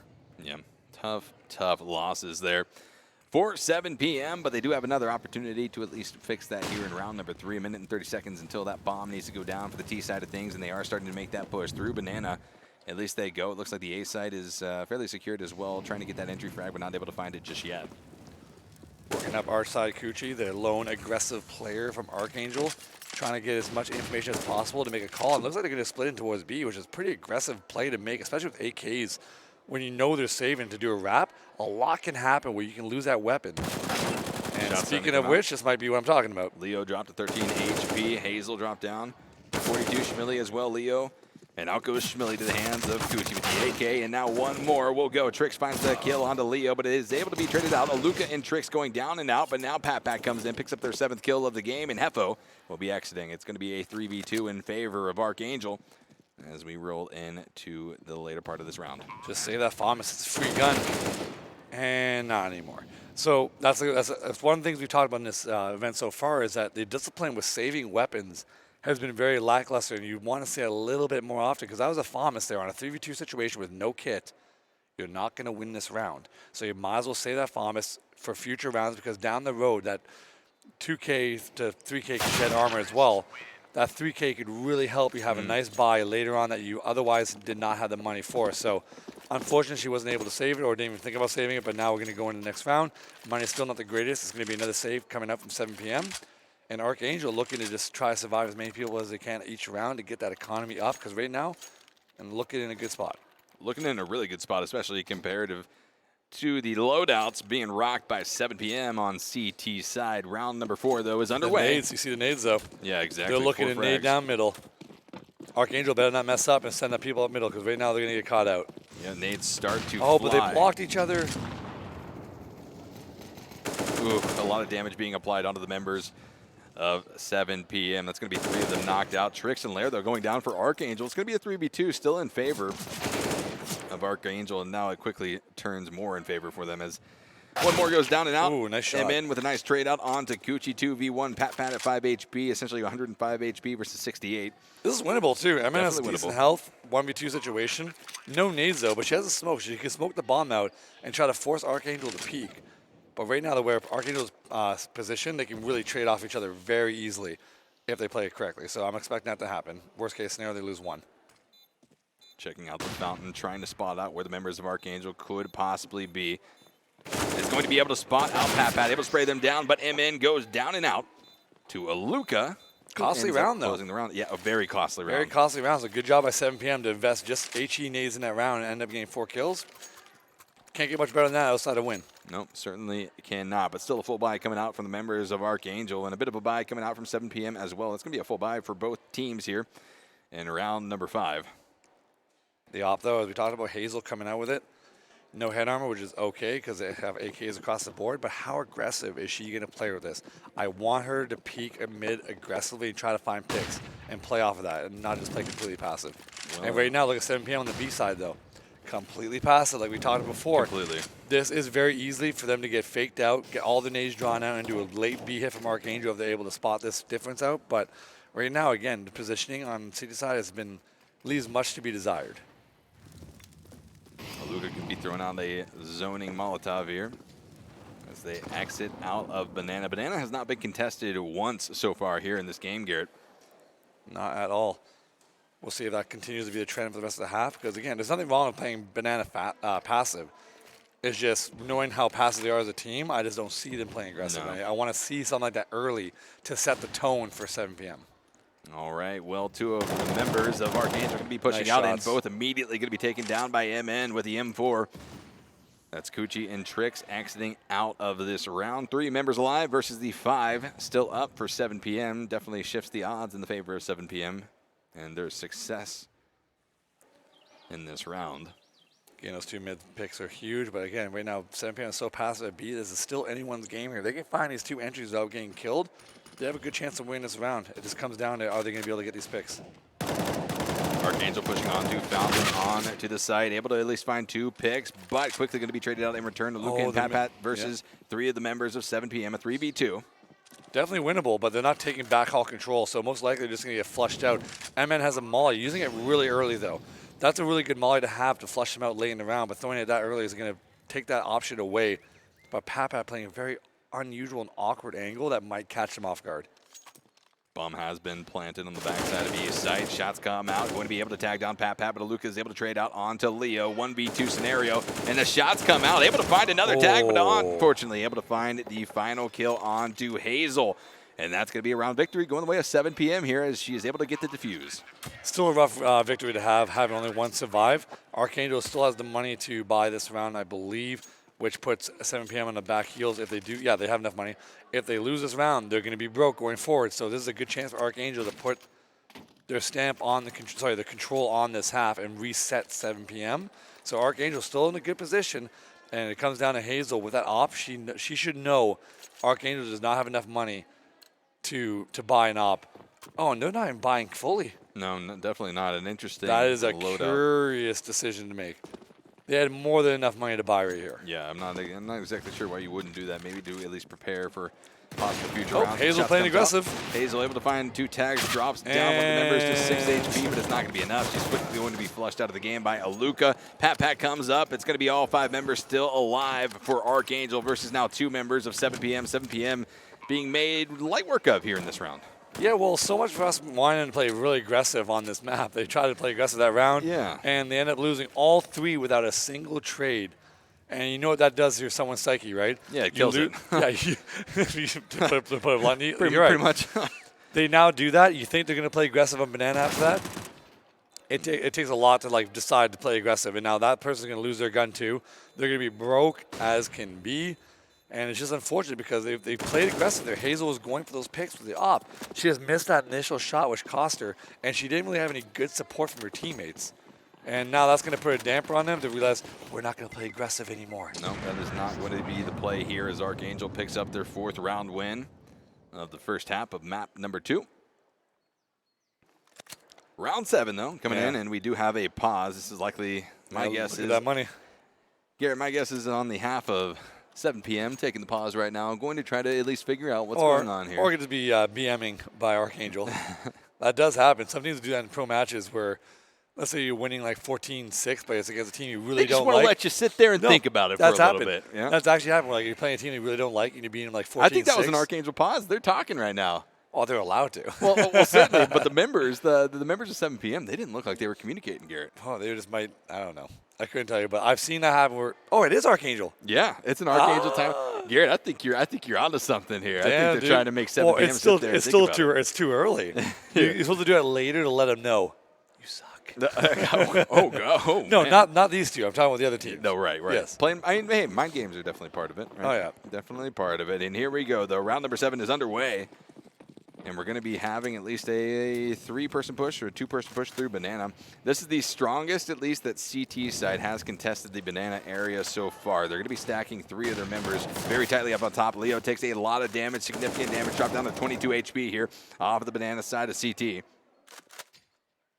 Trying to find another pick. They use the 1 person for bait. They still have a smoke and a nade left on MM, but it's going to become pretty ineffective at this point. Archangel just needs to take their time, scout it out, let 1 person try to find out where they are and how many. That's basically the most common thing you see on Terra side when you know they're saving. Just to have 1 player scout at a bomb site, see how many you can find. And right now it looks like all the CTs are going to be rotating towards A, taking that gamble, which is a smart play at this point because they already showed themselves at B. It just comes down to Archangel where they know, where they be able to spot this, which Coochie has been the one that's been doing this, even on Overpass. They're rotating back to B. This is the now smart decision to make. As they start to at least work their way through Banana, that's going to be at least Aluka leading the charge here on the B site. And they got to wait for Coochie to make this play first because they could be walking near the stack if they don't wait long enough. But they seem to not care, and they're going into B, which in the end will pay off anyway. Oh, Coochie able to find a nice kill with a headshot AK on to Shmilly, 1 down. Yep, gonna Giving say us that, Thomas. 3v5 currently in the favor of Archangel. Bomb has been planted on top of A site and will be held very dominantly right now by T side. Archangel looking pretty good. Strategy-wise, taking it nice and slow, spread out, working a default. Typical behavior on this map, as it's the most common thing to do. But at the same time, the big thing about this map they're trying to limit is well, it costs, this is for all maps in general, but this map is like, again, trying to limit your mistakes. You don't want to walk and have any unnecessary deaths, especially on save rounds. This map can get very dangerous because the choke points are small. Nades can do a lot of damage. You just want to make sure on your save rounds that you take your time, don't rush anything, because you walk into stacks all the time on this map, which is what they almost did on Towards Banana. But unfortunately, 7PM didn't have enough flashes to really put that to good use. Save round comes out for 3 of the members of 7PM. Round victory goes over towards ArkAngel, picking up their 5th round versus 2 of 7PM. The lead is now starting to develop. Look at the money, though, on the ArkAngel side. They're pretty rich. If they're able to win this round and keep like 3 or 4 alive, they're going to be set for many rounds to come. 7PM is on max money bonus, I believe, at this point. They have some decent utility, have smokes across the board. 1 molly, though, enough to delay ArkAngel from doing anything too aggressive. The B banana push coming out. They had 3 there, 7PM, getting ready to push out. Now you see Eminem pushing out, playing a little aggressive. This is what we need. Something a little more aggressive, try to set the tone. They had support from Leo for there, but Leo's falling back towards A now. They have a little bit of control of the top banana. It's all going to come down now to Luca and Papa. They're going to be able to push back Hefo and MN at banana. 2 players of T side at banana, 2 players of CT holding on to their own side of banana. Push starts to come out as some entry frags now happen. Trade going off between T and CT on the banana side of things as both players respectively start to at least retreat a little bit. But bomb is now moving for T's side, and it's going to be going over the likes of A, where they have already cleared out one of the 2 members that had previously sat in that position. It looks like they're leaning a lot towards B because they've already gone B a few times already. And having 3 already there, Hazel getting that first initial kill on the person going up lane. The attack is coming in. She's going to be left alone. We have the rotation from Leo coming in very late, but maybe just in time to help out.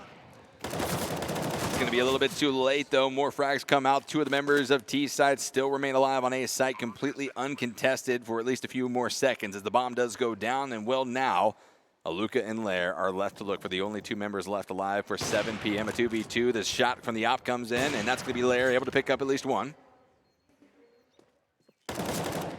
Find that kill down to a 1v1 situation. The bomb is planted for Luca. Luca has no reason to do anything too aggressive. Has to wait for the tap, count to 3, take a peek if you need to. Oh, yeah, no kit either, but she doesn't know that. Luca's got this in the bag. Not enough time. Playing it smart. Good job by her. Heffo's going to try to hide in the corner and try to survive from the bomb plant. Not going to be able to do it. ArkAngel. I actually think it pushed you at 13 health, I think. I think she had just not enough HP. Yeah. Unlucky 6th round victory, though, going the way of ArkAngel here as they lead now 6-2 over 7PM. Round number 9.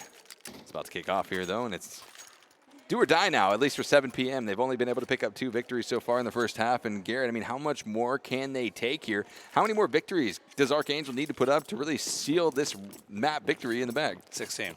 Well, that was the easy answer, Garrett. Okay. Honestly, on this map, if you get 10 on T side, you're laughing. Really? You're feeling good. Yeah. I mean, if you win the half 8-7, you're feeling good. I still can't believe you hit me with that 16 answer. I'm sorry, I had to. You were setting it up, and while you were saying it, I had it prepped in my head. I'm like, I'm just going to do it. Unbelievable. Well, shots come out. 2 players from each team already being dropped. Another goes out for the members of ArkAngel, just leaving them with Lair and Trix to combat against the likes of Hefo, Hazel, and MN, who are now going to be quickly, at least 2 of them, wrapping back to B side to try to protect against now the push coming out from T side. And they're going to be planting. They're going to have enough time to do this. The rotation still coming out from CT. They're not able to do anything. Garrett, this is looking disastrous right now. Yeah, it was a little sloppy from ArkAngel to get picked like that, but they still have the control right now, using their mollies to delay 7PM. 7PM does not have a kit to win this round. They're going to look for a pick like that, but unfortunately unable to connect. And then the flick by Lair, it comes down to a 2v1 situation. Hazel's not going to be able to get this one unless she gets some nice headshots coming up. But ArkAngel made it difficult for themselves. They got a little sloppy. They're getting a little too confident. That happens all the time when teams get early leads.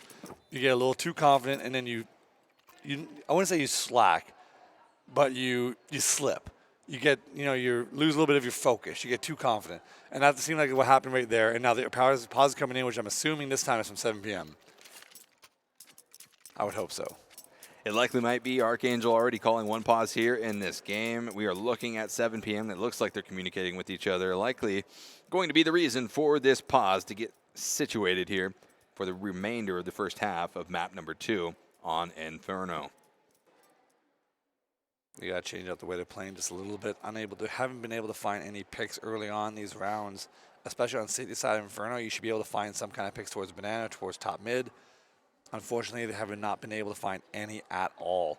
And that's going to be critical for them to try to win some rounds, because otherwise, if you're not getting those early picks, most likely you're going to be pushed back into the sites, and then you're just going to rely on timing and their execution and your reaction to their nades to really rely on kills. And it's not the most consistent way of doing things, especially on this map if you get pushed back. Round number 10 is underway. ArkAngel looking to pick up their 8th win of map number 2. Ooh, that looks like a double coming up. Big push coming out here through Banana. 7PM picking up not 1, not 2, but 3 kills as Trix come in and is able to wipe out Hazel.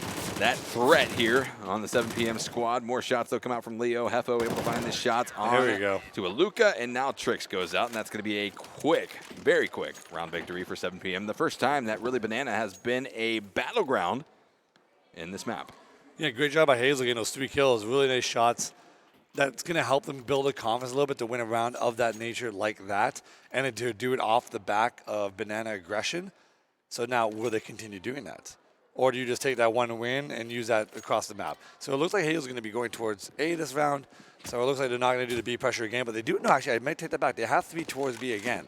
So they're really trying to stop this B pressure from coming in too early. But at the same time, Hazel now is going to be peeking middle really aggressive. And after getting those 3 kills, why not? Both teams sending 3 to Banana, 2 to A site. Bit of a standstill as the utility starts to get thrown out by both squads. CD's throwing deep smokes down to Banana. Really going to be able to delay. They can leave one player now towards B that has a little bit of utility. I'm not sure who they want to do it with. Leo does have a smoke, so she could do it, but she's falling back. So right now it's Hefo has a smoke and a flash down deep B. He can stay there by himself, tell his teammates to rotate completely, use a smoke to delay as long as he can, and just play that aggressive position so he can even flank. And right now 7PM is looking in a good position to win this round unless ArkAngel tries to take back some B pressure. 7PM going to be rotating another member, Schmilly, over towards A site, but they're not getting there just in time as the full push comes out from CT. Nice frag going to be coming out from Hazel with the AWP onto Pat, MN going to follow up on Luka Kuchi going down, Trix going down. One member alive here for the members of ArkAngel, and Will Lair has to do something big because now ArkAngel is starting to lose that lead that was so desperately needed from them here in this match. Yeah, ArkAngel is being a little more aggressive on the clock. They're going real fast. Unless, did I miscount that wrong? That round to go to the last second? Or did I just see something? I might have saw an error on the HUD. But either way, ArkAngel's going a little bit faster now. They've been being very successful going slower, taking over Banana control and so on. But right now, 7PM has won the last 2 rounds off the back of Banana control. Going to be looking here to try to find a nice round for ArkAngel. 7PM trying to do exactly the same, but the pressure already is starting to be applied and felt by Lair of ArkAngel as the nade comes in, finds a connection of 22 HP. CZ is going to be so dangerous on this map. So close quartered that any kind of angle that you're trying to hold a CT can easily be taken off by a CZ. Trix has a scout though, which on this map is very ineffective. Not sure what she's trying to plan with that weapon. Besides sniping, obviously. They do have the smokes, so they do it B execute. So right now, I would like to see them to use the smokes at towards B, try to draw it as many nades as they can, and then come back and re-hit it later on the half, so later in the round, so they have less utility. Luka going to be putting pressure on A while they do exactly this. Holding on to Fountain will be 7PM, looking at least for the push coming out from ArkAngel around that Banana corridor. Luka is keeping him honest towards A, which is good. The smoke by CT's missed there. Here comes the nade. Awkward timing though. But Schmilly.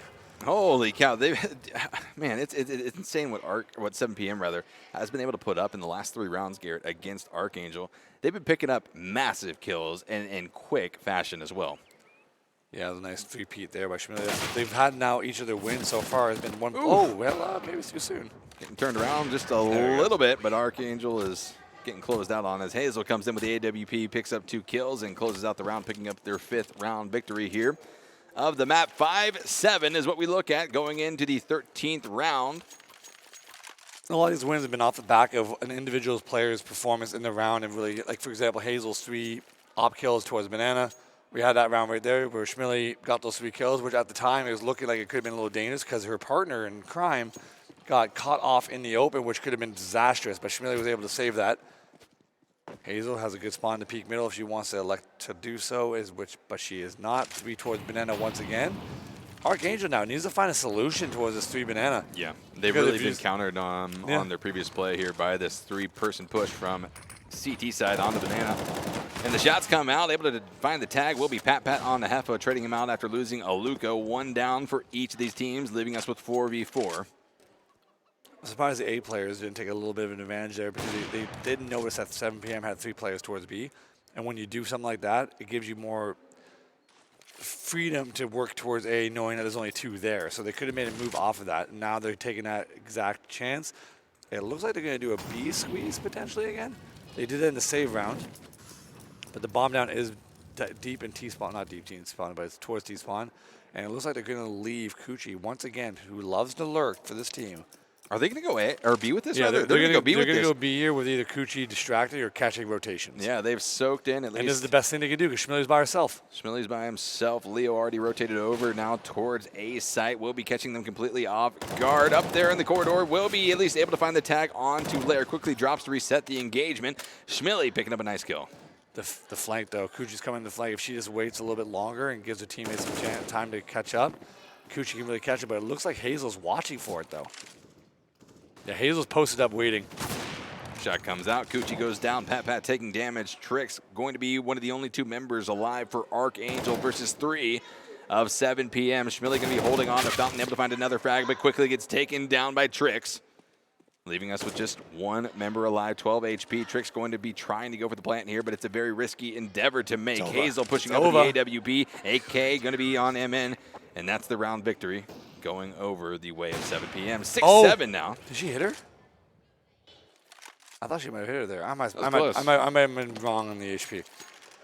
So, 7PM doing a good job here, coming back 7-6. It's definitely back in the game. They were looking at the beginning of the half to be completely outclassed in every aspect, and it looked like it was going to be a landslide, but it looks like 7PM putting up some good work here, being a little bit more aggressive now. You see that Banana, they're putting consistently 3 there and putting pressure, and since they've been doing that, they've been winning. So a little bit of aggression goes a long way on this map, especially for 7PM.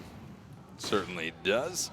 6-7 is going to be the score in favor of ArkAngel here as we play out the 14th round of map number 2 of this best of 3. Again, the first map of the best of 3 going the way of ArkAngel over on Overpass, which was pegged by 7PM. Now we find ourselves here on Inferno. Shots coming out. Hazel. The rest of 7PM able to find 4 kills. Now just Trix left, and she's going to be going out rather.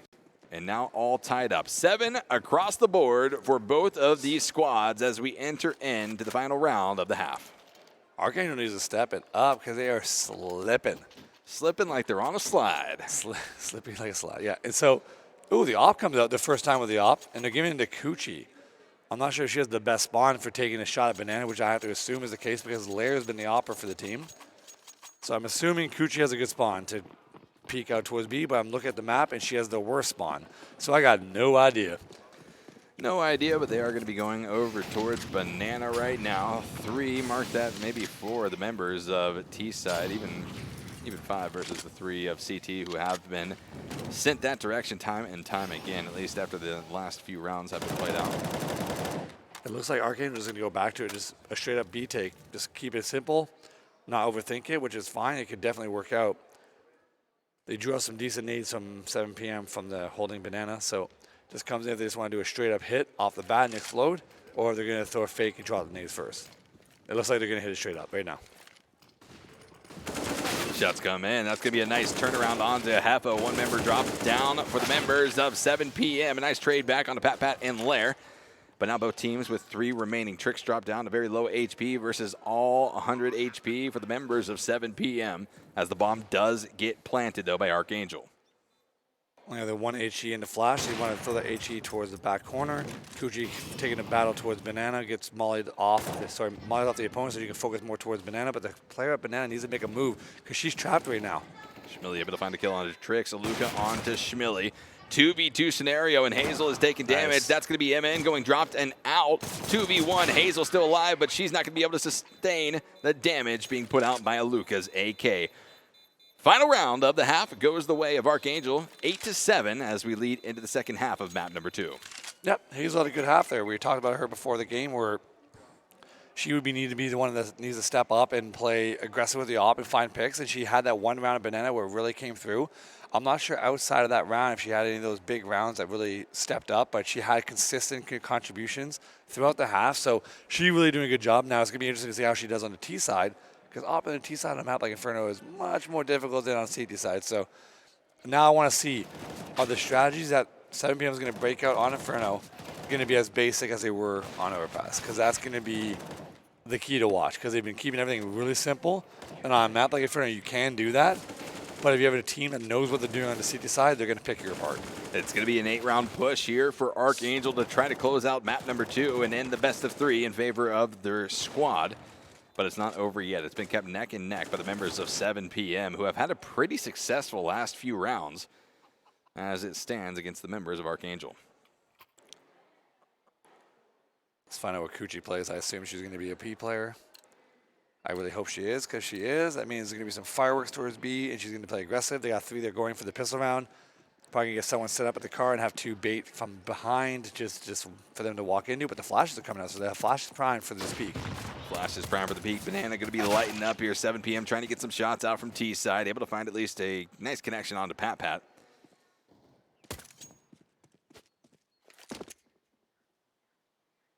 7PM taking their sweet time. They have 2 smokes, a flash and a molly, which indicates to me they're going to smoke off towards Moto and towards the pit to try to wrap into A and get the bomb down. Here comes the smoke from Moto. I'm not sure what the other smoke's going for. We'll find out real soon. Going for the balcony. Here comes A hit. The molly coming off of the pit. Jumps out. Trades coming in or not. There's the trade. There's the trade coming out as Lair going to be dropped down and out of the game. Trick's going to be following suit thereafter as 7PM starts to light up the kill feed. That's going to be unfortunate. Aluka drops down and out. Hazel picks up another kill to her name, her 16th of the game so far. Hazel started out very slow, but she's quickly ramped it back up. 16 kills so far with 9 deaths. And Leo going to be finding another kill. This time's Pat, ArkAngel, going to be dropping down and out. 1 member alive. It's just going to be Coochie here in the pistol round of the first round of the second half. There you go. ArkAngel is playing all headshot angles on that site, and unfortunately, when you're trying to play headshot angles, you have to hit the headshots. That's right. It's easy, forehead. Just click the heads. That's all it is. It's very simple. The strategy should just be shooting each other in the heads, but unfortunately, unable to pull it around that round. I believe 7PM won the first pistol as well, and then lost the save round. Yeah. So technically, this map, they should be running away with it based off the pistol round, but they have lost save rounds before. But ArkAngel needs to step up here for this first gun round to get control. Right now, you see the 4 SMGs coming from 7PM, probably just be a straight up rush on B. And they are going to be pushing that direction. Ooh, that nade, though. 4 are going to be heading over towards ArkAngel. That nade is scaring him a little bit. Did 91 damage to Hazel and 52 to MN. So that's a lot of deeps coming out there, which gives ArkAngel a potential shot here because they do have upgraded pistols, except for Pat. But here comes the smokes. We got to see that run through from Tricks to make this work. Here comes the run through. Unfortunately, not able to get a kill. But the damage has been done. There's a lot of damage being done here. But they're going to catch him in the flank here if they don't keep running. They got to walk it. But I think Leo did hear it, so they know it's coming. So now they're pinned off between these players, so it's going to come down to a war of attrition. Who's going to peek first? Leo going to be holding this angle, just waiting for one of the members of ArkAngel to cross into her crosshairs. Not able to find it just yet, but it's only a matter of time if she continues to hold on. 7PM's down to just 1 smoke, too, so this is going to be tricky for them. 2 smokes, sorry. 4v3. Aluka is going to be key here. Already got the first kill on the entry in B. Smoked off right now, but the flank's coming in. Schmilly got the angle. Nice kill going to be coming out from Schmilly on to Coochie, leaving us with just 2 members remaining. Aluka dropped down to 34 HP. Lair with 5 HP versus 3 of the members. Well, and this is very doable. 48 HP on MN, 58 on Leo. It's a 2v2 scenario now between 7PM and ArkAngel. The HP, though, is really low on Ark, and they got to trade this out. There it comes. Pretty successful save round. Only upgraded pistols, 3 kills. 9-8 scoreline. 7PM takes the lead now for the first time so far on this map. But Trix has no money. I didn't see if she bought armor or not, but looks like they are going to buy behind it. But she's going to be stuck with just a CZ, which is unfortunate, especially on the first gen round. But at the same time, CZ is such a strong weapon. If she just plays in the A-halls with it, it's just basically like an M4. Right, exactly. So she's going to be able to at least provide some type of support to her teammates here in round number 18 of map number 2. MN now starting to at least deploy a little bit of utility. Lair going to be smoking off the cross. 7PM taking banana control really early here, but the boost here is going to catch someone off guard. They can see it. They see the bomb down. Oh, they have no idea if she stays behind on this. Oh, that's a nasty boost right there. She was Yeah. able to possibly get some good shots off, but didn't have the opportunity. Unfortunately. Unfortunately. Hazel going to be holding on, though. She's still sitting with 16 kills, now 11 deaths, trying to at least continue to have a stellar performance here in map number 2 of the game. And look at this. They're gathering up middle for a pop flash take on mid. So again, keeping it very simple on this map. And now they start to push out. That is going to be, I believe Gucci was very much flashed. Lair going to be dropped down and out of the game. 5v4 in favor of 7PM here as they now start to execute on this A site push. Going to be two more remaining members of CT currently on A site. One gets knocked down and out. It's going to be Gucci out of the game, but the return fire comes in. Hefo going to be flushed out. Luca quickly flushed thereafter by Hazel. Bomb gets planted down, though, and 2 members of CT will likely be going for a save here as they start to rotate around to the opposite side of things. Not worth losing the M4 at this stage in the game. Still sitting at a very close round total, 9-8. Been a very back and forth matchup between these two teams on both maps so far. And right now, 7PM is looking pretty solid. And Archangel's did a little bit of mismanagement of their money. And putting themselves in a hole now. It's going to be 10-8. 7PM's been doing pretty solid in the economy. They have kills from all players really supporting it. No one really carrying on that team. But no one really stepping up enough on Archangel. You have a Luca top fragging for that team at 14 kills. Like the last map where she had the top frag for her team. And in fact, for the MVP award, I guess you could say. But now we got 10-8. Money coming in. It's going to be another half buy, forced buy with pistols. And it's going to be 11-8 before they get another buy in here. And that's where the missed money management comes in really here. On full lost bonus. 4 rounds in a row, currently going in the favor of 7PM. Looking to extend that round win total as they start the push over towards Banana. Will be led in charge by MN. Only 2 members of CT this time will be going down towards Banana to stop this push. But look, they're doing the same thing as they did on Overpass, though. They're just sticking together and keeping things really simple, but it's also going to get really telegraphed. If CTs do any kind of movement or push towards their side, they're going to be able to scout this out real quick. You do see Hazel taking a long way around and take a peek at all mid just in case she wanted to see anyone pushing. Doesn't see anyone, so the B hit's going to come in soon when they got a boost on the wrap side. Full Banana push now starting to be executed by 7PM. Put the M4 up. There we go. This can get dangerous. All 5 members now. Pat lies in wait on top of the box, ready to spray down onto any of the members of 7PM that cross their path. But here comes the flank, so the rotation's going to come in. They're going to have 3 holding B with 2 flanking real quick. This is going to get real dangerous for 7PM here. Rotation comes back out from Don't Luca. come too quick. Stop. Don't go. That's smart. This is smart, but they're going to catch them off guard here. Starting to rotate around, it's going to be Hefo who will likely be caught out. The shots now start to ring out. Hefo going to be fully alert and aware of Lair's presence. Lair going to be sprayed down and out of the game. Gucci able to find 1 flush, able to find 2, but the 3rd evades her as she will be out. At the hands of Leo. Luca going to be dropped down as well. It's just going to be 2 remaining members versus 3 of 7PM. That's so unfortunate for Archangel there. They had the best setup there to win that round. Just unfortunately, got spotted at the last second. If she didn't take that shot on the back, then the 7PM would have just taken the B hit there. I think so, yeah. Yeah. Unfortunate. Trick's going to be holding here. Pat still with the M4 that she was able to save from previous round. Oh, they're going to go for it, too. Schmilly going to be going down and out 2v2 scenario between these 2 teams. They got to go now if they want to win this. It's a 10-second defuse. You got to find the kills quick. And There's going to be one of them. Leo goes down and out. MN as well. They're going for the defuse right now, trying to get it out. Yeah, they're going to get it. Yep, they are going to get it and walk away with a round victory here. It'll be 10-9 in favor still of 7 p.m. Wow, but still continuing to be neck and neck are these two teams. It doesn't matter the map. The skill level between these squads seems to be very close, Garrett. Yeah, but 7 p.m. has a lot of money. But again, winning that save round is going to be huge. Having those two guns to save over to this round. Going to get the op out now. This is where we're going to finally see ArkAngel at full strength try to win this round. Having the utility and the weaponry to actually try to win. I'm curious of how they're going to take the approach to this. At the same time, watching 7 p.m. and what they're going to do on the terror side, because they've been doing everything very simple. And I'm just waiting for ArkAngel to take advantage of it, but they haven't been able to. Round number 20 is underway. And we're starting to see at least a bit more of a split here for the T-side push. There we 2 go. heading over towards A site and 3 heading over towards Banana. Molly's come in, trying to zone off that push coming in from the T-side. Playing a nice default setup.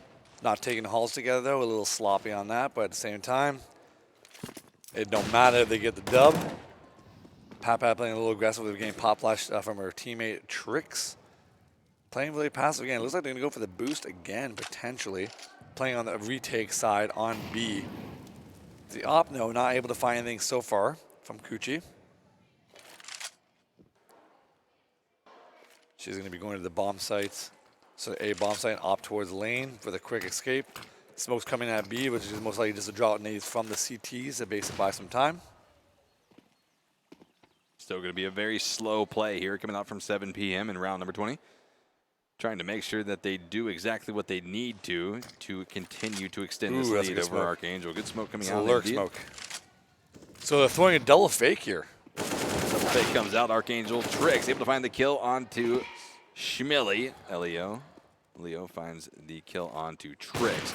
4v4 between these two teams as now Hefo gets dropped down and Outlayer dropped down to 12 HP. The shots continue to rain down supreme for the members of ArkAngel. However, they are taking a lot of damage in the process. MN able to find the shots onto Kuchi. Aluka trades it right back out, though, onto MN. Going to be 3v2 in favor of ArkAngel. Lair staying alive, being a nuisance, though. Getting picked there down to a 2v2 situation. We got the retake coming in. Aluka going to be flanking the lane. No one really holding it. This is going to be a tricky situation to try to retake only the one flash, but they do have double kits. There's a nice shot by Leo. It's going to make Aluka have a hard time at 1v2, 23 HP. Most likely not going to happen. And they had the control in this round, too. They were looking good. Aluka going to be trying to scout out where Leo could possibly be. Is able to spot him. Puts out a few pre-fires. Oh, and no way. Nice headshot right there. It's going to be a 1v2, but Hazel is too strong. And from the site is able to find the frag onto Aluka and ends up winning the round. 11-9 with the plant. It's looking good for 7 p.m. Yeah, unable. Ark had a good chance to capitalize and get tied up in the scoreline and really take control of the economy, but they let it slip. And right now, they should be buying behind this. They are misman. Oh, wait, are they buying now? Got an M4 on behalf of They're Trix, half but it looks buying. like This that's doesn't gonna be make it. any sense. They're just not playing the money just right yet. They should be full buying here because they have 7 p.m. on their heels in terms of their economy. They really should be going hard for this. The push comes out. And 7 p.m. is able to get a quick 3K onto the members of ArkAngel, leaving just Trix and Pat left alive. Yeah, the two rifles here on the B side. They're going to try to save it, but if 7 p.m. is smart, they could just lurk and slowly come and put pressure towards B and try to get those weapons, but at the same time, they can't afford losing too many themselves. So it's a little bit of a tricky situation if they want to go for it. It could pay off dramatically, but it also could hurt you. Full save coming out here by the members of ArkAngel.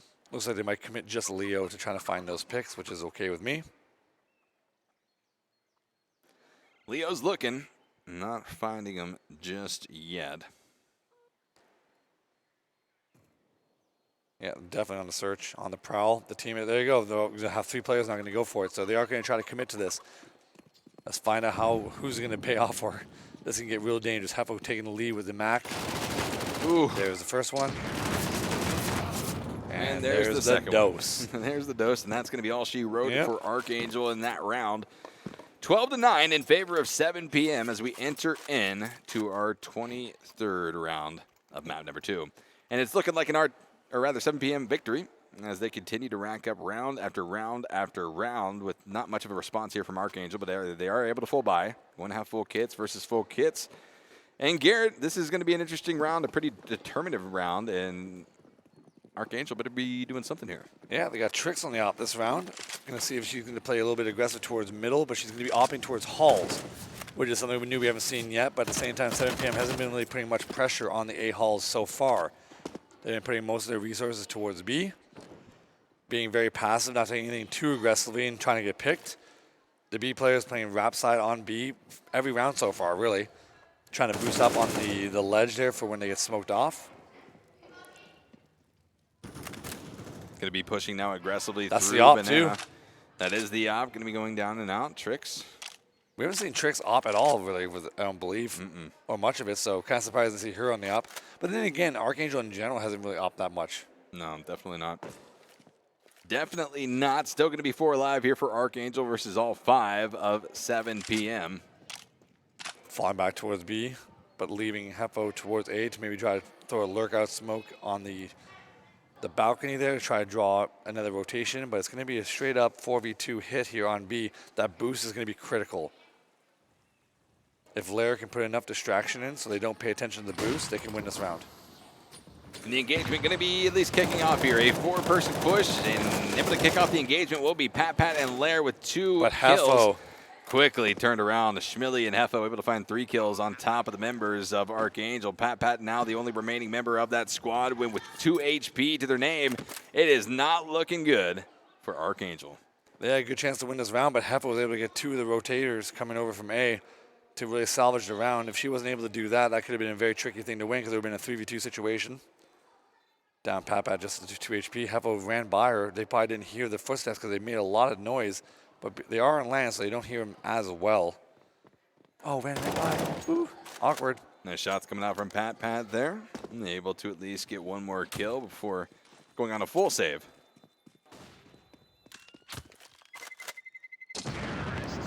Round victory going the way of 7 p.m. 13-19. As ArkAngel tries to play catch up from behind. Yeah, if you look at the scoreline, everyone on both teams is chipping in. There's no real player on either team that's carrying the team. They're all doing everyone's in double-digit kills, which is very rare to see at this point in the game. Only 22 rounds in.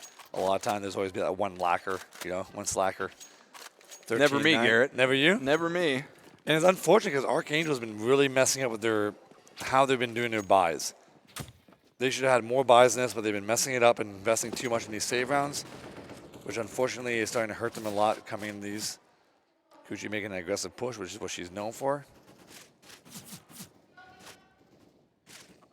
Gonna get this pick on the player at Halls. Hefo. Most likely gonna get this trade unless they really botch it. Hefo now starting to creep up the stairs. Head gonna be nice exposed, and that's just gonna be Aluka not noticing the easy shot that laid in front of her. Kuchi going to be able to trade out Hefo though quickly thereafter. 4v4.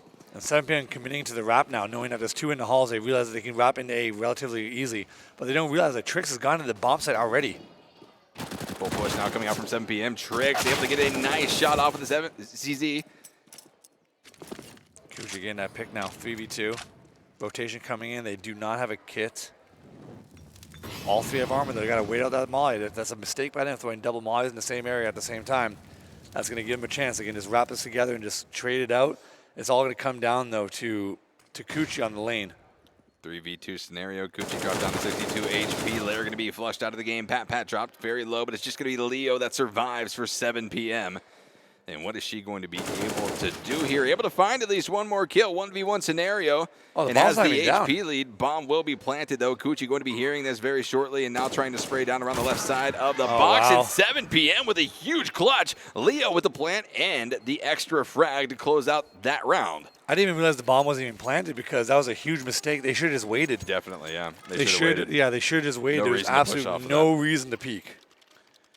No reason to peek, but they will be continuing on here. No reason to give up just yet. Map 3, it will be Mirage if we end up going to it after a 7 p.m. victory on Overpass and Inferno.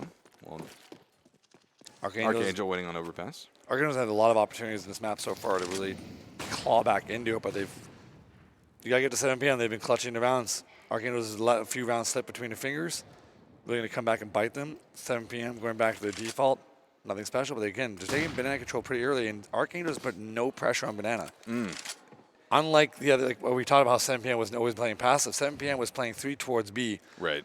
Multiple rounds in a row, putting the pressure, trying to take banana control.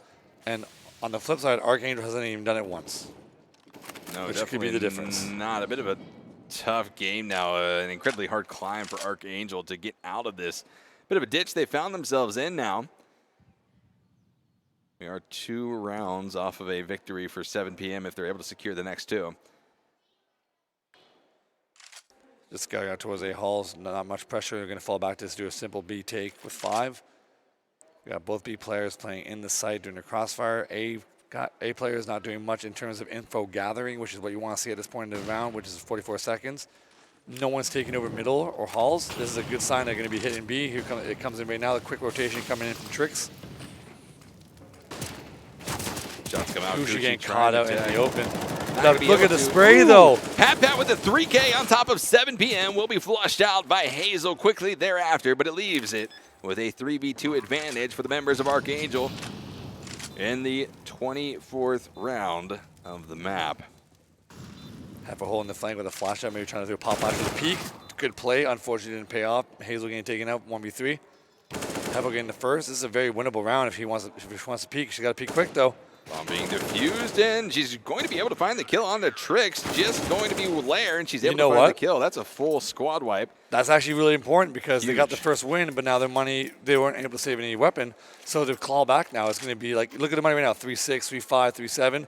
That's not a good buy on a map like Inferno. So they're going to have to buy Fomuses with smokes and nades if they want to have some good utility. Otherwise, they're going to be doing guns out, aggressive, just armor, maybe do a banana push, something like that. But right now, because of those kills, critical kills, and now 7 p.m. calling a timeout, got to talk over what they want to do on the T side. They've been pretty readable so far. Yep. Will ArkAngel catch on as? It doesn't seem like they haven't caught on just yet because ArkAngel has been playing very passive. Yeah, they certainly have. They haven't been trying to exploit any of the weaknesses of this 7 p.m. squad here from their CT position. But with that being said, we will be getting back into round number 25 after the pause for 7 p.m. to gather themselves after having lost that round, the first round they've lost in several rounds to be exact. But it is 14-10. Still very close to going the favor, at least for map number 2.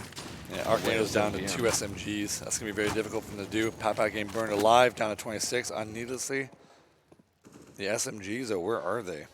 We got 9 and 8. 1 on each side of the east site. 7 p.m. has been going B pretty consistently, and they're staying 3 here, but they have the one player with the pop flash ready to go over. Spots nothing, going to fall back, maybe leave one player there and over-rotate towards A. More shots coming out, still going to be all 5 up for both teams. And look at the utility on 7 p.m. They got everything still. Oh, yeah. Yeah, they're absolutely stacked in terms of the utility they can throw out here to combat the likes of ArkAngel, and ArkAngel pretty much is just forced to sit back and oh, they're going to commit to a fake here, it looks like. They're going to leave Hefel. This is what they did that one round where they went towards B and had Hefel come out A very late. I'm not sure they're planning on doing it again. It looks like they are going to fall back towards doing A take because they got all the way up at the end of Halls on this map, which just shows that you have a lot of control and they're playing passive towards A. And you get overwhelmed by numbers, especially with all these nades. You see the smokes getting ready to be thrown. Rotations now starting to come back out for the members of ArkAngel, and now we're going to be starting to see Pat pull back to A side as the push comes out from 7 p.m. They're going to be able to at least find the entry frag on the Tricks, and now going to be looking to find even more. As Lair gets dropped down and out, Heffa with the AK nice connection. Hazel with another AK headshot now onto a Luka Kuchi, and Pat, the only remaining members of this ArkAngel squad as 7 p.m. looks to pick up their 15th round win. Looking pretty good. 7 p.m. a lot better than than on Overpass, which funny enough was their map. Yeah. ArkAngel, again, I'm not impressed with the CT side. They have done no moves on their CT side to be proactive and try to basically info gather and find out where 7 p.m. has been going. They've been able to get telegraphed if they're able to make some pushes, but they haven't been successful in doing so. Shots come out. Kuchi able to find the connection onto MN from 7 p.m. Now going to be a 2v4, still in favor of 7PM, but the bomb has been planted, will be detonating, and that's the round win. Match point coming up next for 7PM as we enter into the 26th round of this map. The money's pretty low on Archangel's side. 7PM in the complete control in the driver's seat here. Lots of utility set up completely. This is one of those rounds where I believe they just keep it simple and just do a straight up B take. Don't you're trying to close it out. You don't need to overthink it. Once you start overthinking it, you're giving your opponents a chance to claw back round by round and come back. Luca gonna be stuck on just an upgraded pistol. They do prioritize nades though on this round, which I'm very happy for. Playing a little bit aggressive on Banana, but this is the first time they've been really playing this aggressive. Shots come out. Pat trying to get a tag through the smoke, not able to find the connection just yet. But that's going to be Schmilly coming up with a nice frag on Akuchi. Quickly going to be traded out by Pat there after 4v4 scenario between both of these teams. And it is getting loud back there, Garrett. The comms are heated. Both of these teams are trying to figure out how to effectively communicate with their team members to pull out a round win here. Yeah, 7PM realized that the win is within their grasp. Getting a momentum like this on the second map is going to be critical going into the third. Winning like it's 15-10, which is so far has been looking convincing because Archangel hasn't really showed much of anything on this map to really show me that they have a chance of coming back. Hazel still holding on to Banana, looking to try to pick up a frag onto Trix, not able to find it just yet. And Pat starting to at least rotate around back to A site where she expects a possible push to be coming. But it looks like it is a fake out. They're going to be going back to Banana, and this could be 7PM full pushing onto B site. And a good call by 7PM. They've done a few fakes now on this map in this half. It's been working out very well. Here comes the B. It's not even a fake. It's just going to catch the one player on the rotations, which is MM. Squeezing B, going to leave the trick all by herself. Gets the one, but it's going to be a 3v3 retake on B with MN in spawn. I'm not sure if they even know she's here. Ooh, MN from the how did she backside. not hear that? Gets caught out by Pat. Now going to be a 3v2 scenario. Bomb has been planted for 7PM. Leo and Hefo looking to pick up the map win here in the 26th round of the game, but it's not over yet. 3 members of CT of ArkAngel are going to be pushing very aggressively over towards B site, trying to find the frags, trying to find the defuse, but their time is limited. They've got to act quickly, and they've got to act now. Got the crossfire in the back of B here. It's going to play off contact. Heaven's got a peek here.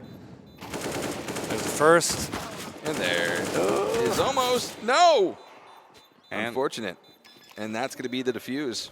Yep. Able to they live another day. Yeah, able to live another day. The saving grace here of this squad. ArkAngel able to pick up their 11th round victory.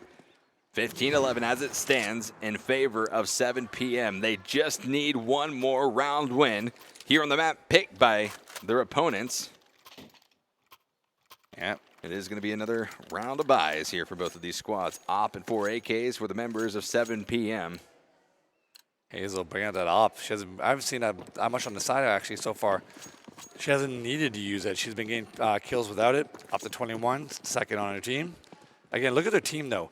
22, 21, 19, 18, 18. Everyone is contributing on this map. And this is the difference between this map and the last map. Last map, they had one player getting 36 kills and everyone else not contributing at all.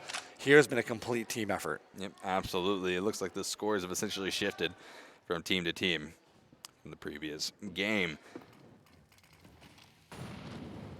Trying to play this methodically. If ArkAngel could pick up a few more wins, well, they're going to be looking even better. But as it stands, still going to be a tough task to try to make their way up. Or oh, God, they heard that clip by the Molly. They know someone's in boiler. Hefo's been doing a pretty good job on this map, just being a lurker on towards A. All the way up at the end of the halls, ready to strike whenever she needs. The players look like they're going to throw some nades up middle, but they're going to go towards B, it looks like. So it's going to be maybe a fake. Doing a decent default, taking mid control, way better than what they were doing on Overpass, way better. Although that flash wasn't very effective, Lane was that Lair? I thought it was Lane. Lair, no, definitely Lair. Lair was in a good spot to catch that pick. They're going to fall back towards B with Hefo playing that lurking spot in halls. I'm not sure if she got spotted there, but well, that gave it away. Definitely going to be spotted now. The rotation's coming in though. Look at that, it's a hard rotation. Ooh, Kuchi getting picked though. Give it, the jig is up. They gotta go now. They definitely have to go now. 7 p.m. in a very dire position, trying to make things work off of this B push, but they're getting cut off at every juncture. They've got to find somewhere, and that's going to be ArkAngel. Lair coming up with another kill. Hefo getting dropped down and out of the game. Hazel able to find a return frag onto Trix, but it's still going to be 3v2 in favor of the members of ArkAngel. Leo picking up a nice kill on the Pat, and there it is. 7 p.m. picks up that 16th round win, taking away map number 2. We're going to Mirage, Garrett.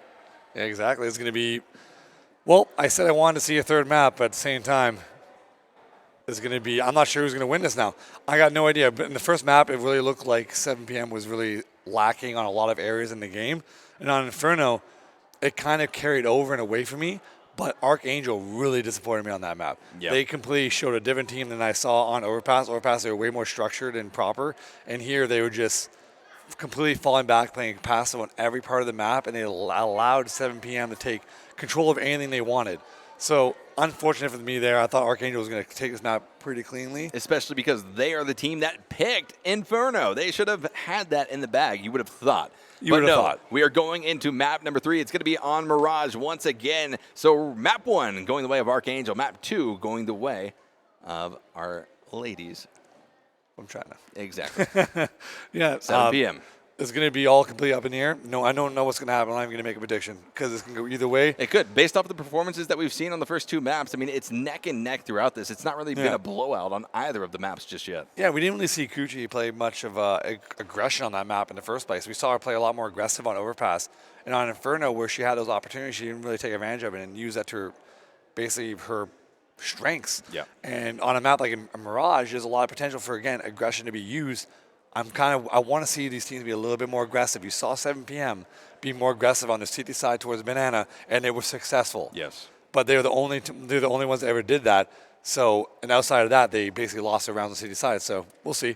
MVP goes to Leo. Leo picking up the MVP, having a pretty significant last round. That final round picking up the map win. 24 kills, 15 deaths, giving her a KD of 1.6 to close out that map. Yeah, pretty solid from her. Hazel had a good again. Everyone on the team, you gotta give them all credit. This was a team win. The definition of a team win. They all contributed. I believe they had all over 20 kills, which is very rare you see on a map, especially when it's not a full 30-round map. It was what, 26? Yeah. To have every player have over 20 kills, that's actually extremely impressive. So you got to give them credit as a unit, as a team. They put this together and they won it as a based off teamwork. Yeah, no, that's exactly what they did, Hazel and Pat. Hazel's still having a really good game, even though it wasn't the performance we saw from map number 1, but it still is a very significant one at that. 1.5 KD from this map. Oh, I might have been wrong, actually. Lair did not get over 20 kills. Mm-hmm. Yeah, there it is. That's not even them. That's the other team.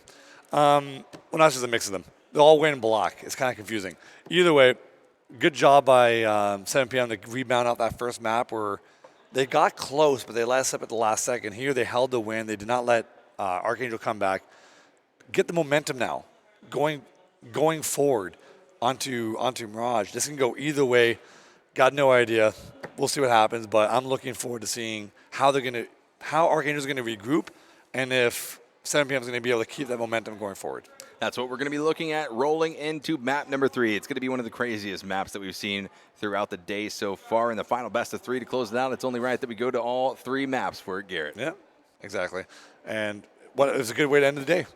Every match has been close. There's only been, maybe 2 maps where it's been a landslide victory. So for the final one with 2 teams that are clearly neck and neck with each other in terms of overall skill and teamwork and whatever it may be as a team, to have it go to that third map for the decider, it's going to be interesting to see how it goes. I'm expecting another close match. There's been no reason given to me otherwise that it wouldn't be 16-14 or something close. No, exactly right. So we will be at least hoping for that. Mirage has been an interesting one that we have seen played out once today. Yeah, and the op really comes into effect. You have Hazel, who's been opping very well so far, but ArkAngel hasn't really had that opper really step up. No, well, that's going to be it here for map number 2. Again, we've got map 3 coming up next. 1 win for both of our teams, ArkAngel and 7 p.m., but only one can walk away at the end of the day claiming victory over the other. We'll have to find out who it is. Don't touch that browser. We'll be right back for map number 3.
How do you reveal the hidden enemies in PUBG?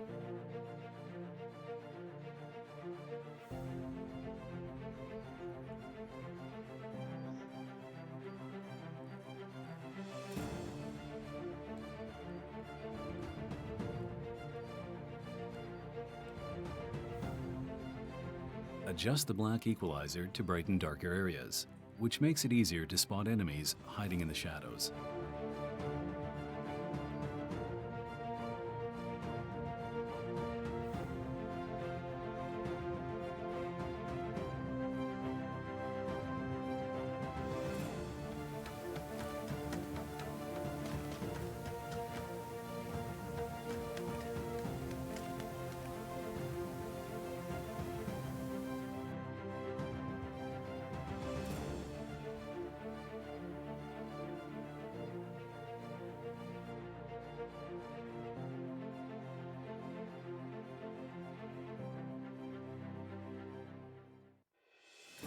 How do you make your PUBG experience more diverse and convenient? Color Vibrance allows for more realistic and vibrant colors. It also provides the convenience to tune colors in-game, making you see the change instantly.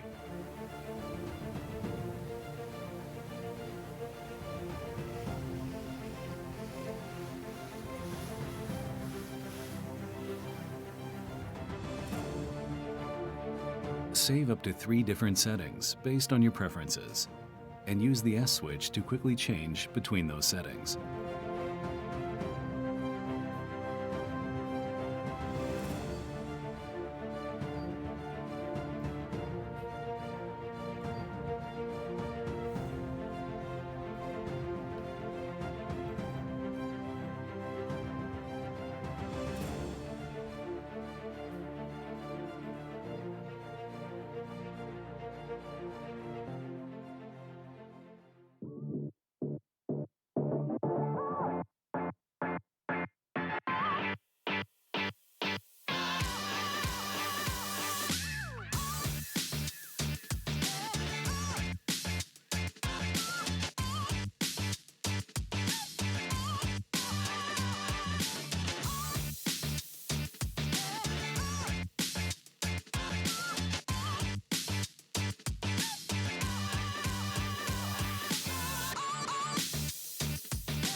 Hello, everyone, and welcome back to the ZOWIE DIVINA Women's Asia CSGO Championship. My name is Esquire, joined here by GRT, and we have had a very exciting best of 3 to round out the evening here in Shanghai, China. Garrett, we've got 2 teams neck and neck. It's ArkAngel and 7PM, both with 1 map win to their name, and we're already kicking it into Mirage here, the 3rd and final map where only one team can reign supreme and claim this best-of-3 series. I don't know why I just thought of a LOTR reference there. Only one team can. Oh, whatever. Anyways, woo, it's a long day. One team to rule them all. That's what I was gonna. I was gonna do something like that, to be honest with One op to find them. you. I don't know about that one. No? Okay, whatever, Garrett. You're close. Shots coming out. Pat going to be able to find the first frag of the pistol round here. This is a unique strat. They're going up connector through the window and trying to split towards B, it looked like. It didn't work out because that initial kill on Hefo was going to put a stop to that. And now they have no idea what to do. They have this player, though. Hazel's going to be the key player to really cause disruption. She's going to be able to walk up here towards CT spawn. She can find this pick. That can be what saves him in this round. Over at ticket booth, it's going to be a Luca. She Quick doesn't know. spot She from doesn't Hazel know. on to Gucci, and Luca takes down Hazel right thereafter. Exactly right, Garrett didn't know. Now going to be a 3v3 as Pat quickly gets taken out thereafter. They're going to be following in suit. 3v2 in favor of 7 PM to possibly take down the first round of the third map of the best-of-3. That kill by Hazel really threw ArkAngel through a loop because you saw all the players on the CT side started to rotate. And it really caused disruption, and that allowed 7 PM to walk into B and get those initial kills down to a 3v2. Right now they're trying to retake. They are outside the window, which is the first step to doing this. Is the hardest part to do is get out live. Trying to find those opening kills. Shots coming out. Miss, but finally finding the tag will be Leo on top of a Luca. Just going to be Trix alive, and out she goes. First round going to be claimed by 7 PM. I don't know how many that is, but they won both pistol rounds on Inferno. Yes. And then on Overpass, I'm not sure how many they won there, but they've been doing very well in the pistols. But the only problem is they've been losing a lot of save rounds. Yes, and that's kind of the struggle, at least for both of these teams, is the save rounds. One team mismanaging their save rounds and the other team losing a lot of them. Yeah, exactly. So ArkAngel is going to be doing a full save here, just upgrading pistols, going to try to set themselves up to buy next round if they're able to get a couple kills.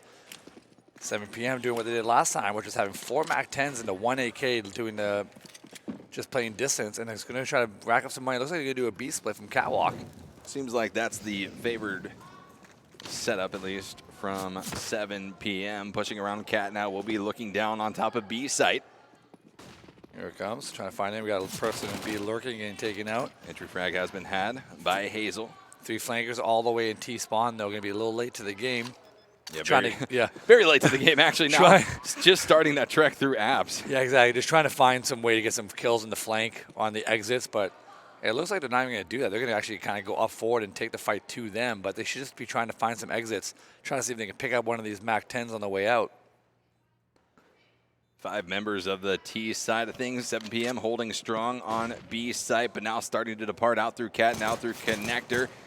Stretching out across the map, it looks like T feels nice very shot. Secure in this. The shots still come out from Aluka. Aluka able to find a frag on MN, but will quickly find at least 3 trades. Make that 4 trades in return. 7 PM is on a rampage, Garrett. Yeah, and that's a lot of money they just racked up there from the MAC-10s. If they just played back and tried to catch exits, they wouldn't have given them an extra, let's say, $3,000 in total kills. Oof. So unfortunate that they went for that, but they still have the money to buy here if they really want to force it, but they bought armor yet. They're going for the force here. They're going to go for the full force in round number 3. And off the back of map SMGs, you would assume they might want to do something towards, off one SMG, but something aggressive towards middle, do a push. But it looks like 7 PM is just going to go for a straight-up hit towards A, which I do like this call, especially with the MAC-10s. Doing a successful hit with smokes and execute, you can get the bomb down and at least 2 or 3 kills, which will set them up to really help cripple ArkAngel, even if they win the round for the future rounds.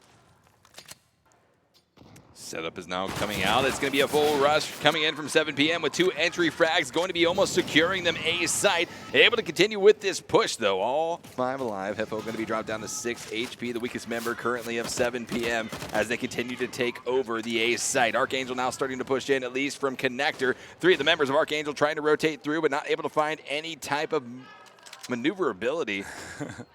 It's incredibly difficult. They need now to save breach this, on the yeah, site. there you go. It's time to save. Now the disengage is called out. A smart move to be made here by the Yep. members of ArkAngel. Solid win by 7 PM there. With the 3 guns being saved, they can still buy because they have them almost max money, but they can still buy SMGs and make this next round somewhat productive and have some automatics to try to make a push on towards maybe middle or something like that. They went for the risky move of doing double push on their A ramp on the first gun round, which is not the safest move because you don't know how the other team's going to play. And if they just play a little more back and let them execute, they could have been better. But again, they don't know this is all talk in hindsight. losing two guys on each team. The money you see is going to be able to drop. They can do Pharmacies if their teammates drop them Pharmacies. Yeah. So still a very viable buy. But 7 p.m., if I was them, I would just do the exact same thing. Go back, do the execute. You didn't really get a chance to set it up that time. And just keep doing that because you can really hammer Archangel's money down. Or even just doing a dry take on A and catching Archangel without an op and try to take those close quarter fights. 10 flashes in possession of yeah. 7 p.m. right now. They are absolutely stacked in terms of their gear and utility. Prepped and ready to now, hopefully, for them, take down round number 4. Yeah, doing a default, taking over towards the mid side, smoking off catwalk and window, and they're doing a fast squeeze on A, though. They got to wait for the guys in connector to take contact first because they can get picked off here. A going to be now pushed upon by T side. Lair going to be dropped down very low. Will be flushed out of the game. It's going to be Hazel with 9 HP. Able to at least find a spot on one of the members of Archangel around onto Cap, but will be dropped down in connector. Yeah, very similar HP, though. We got the bomb down, 100 HP, 100 HP, 8 and 9. That's going to be the one, down to 8 HP for Pat. No chance they're going to win this round. You might as well just save the gun.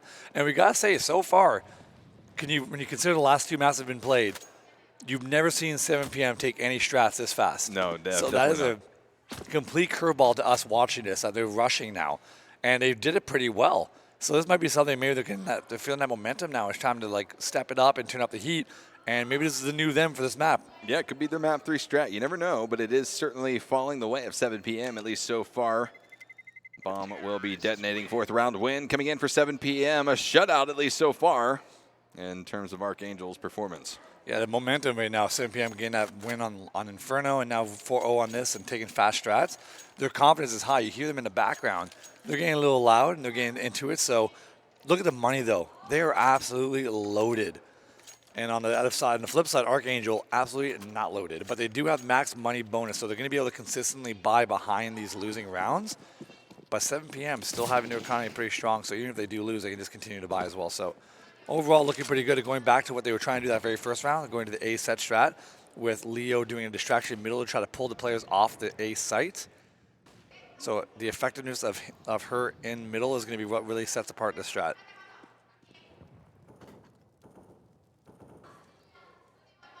Seven p.m. still holding on to a very passive push. Now slowing things down just a little bit to switch things up on the A side of things as they start to make that rotation back towards Smoke's mid and coming B. off, yeah.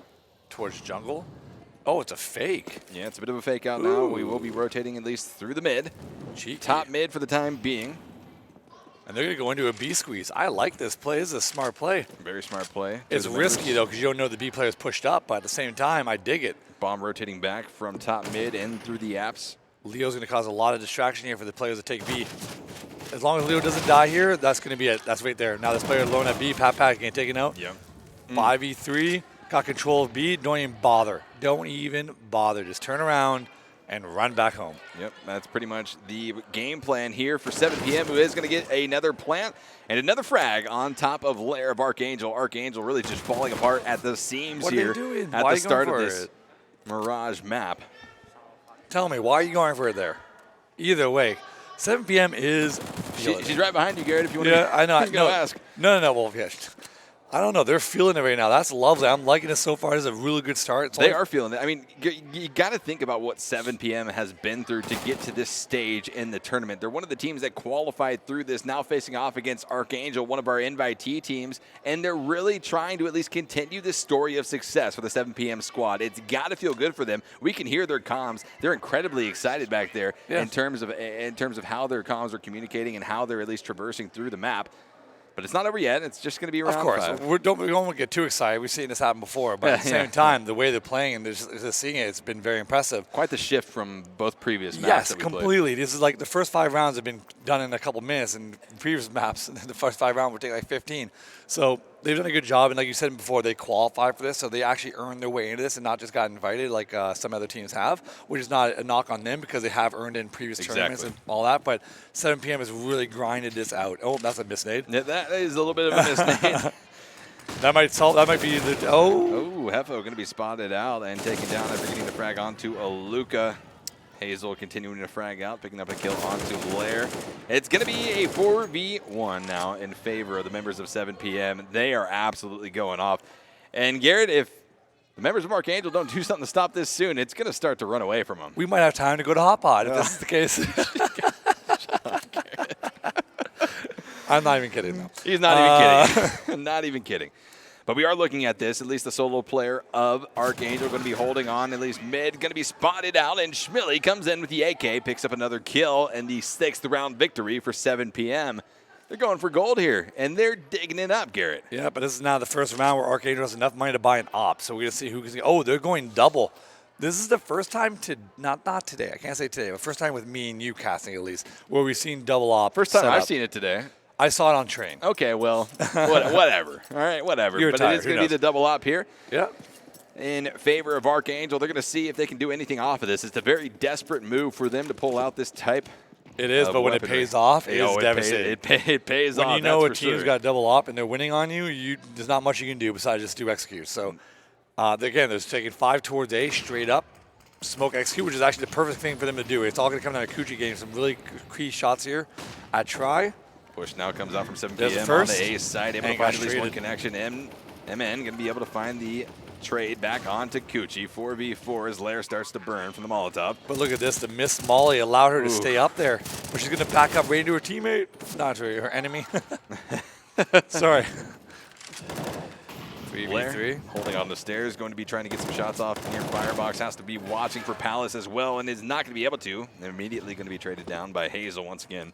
They got to get a smoke on that bomb as soon as possible by tricks so they can force the peaks from 7PM. But they're smoking out the hall instead, which is an interesting play. Pat tried to at least pop off the defuse fake. Tried And to that's get why it doesn't pay members off. of them to peek out. Just going to be a 1v1 now. HP favors the member of ArkAngel here. And it's going to be a full retreat. Tricks trying to get out with the save and is able to do so. Yeah, that's see, there's 2 ways of thinking about that. You need to throw a smoke on the bomb and get on it so that you force the T's to basically peek you. Right. And if you have the op set up on the hall, you can get that kill. But otherwise, you can throw the smoke in the hall, and they have to run through the smoke. But if you, for example, they missed the shot. Yes. If you missed the shot, then that person that ran through the smoke got the free kill on the bomber.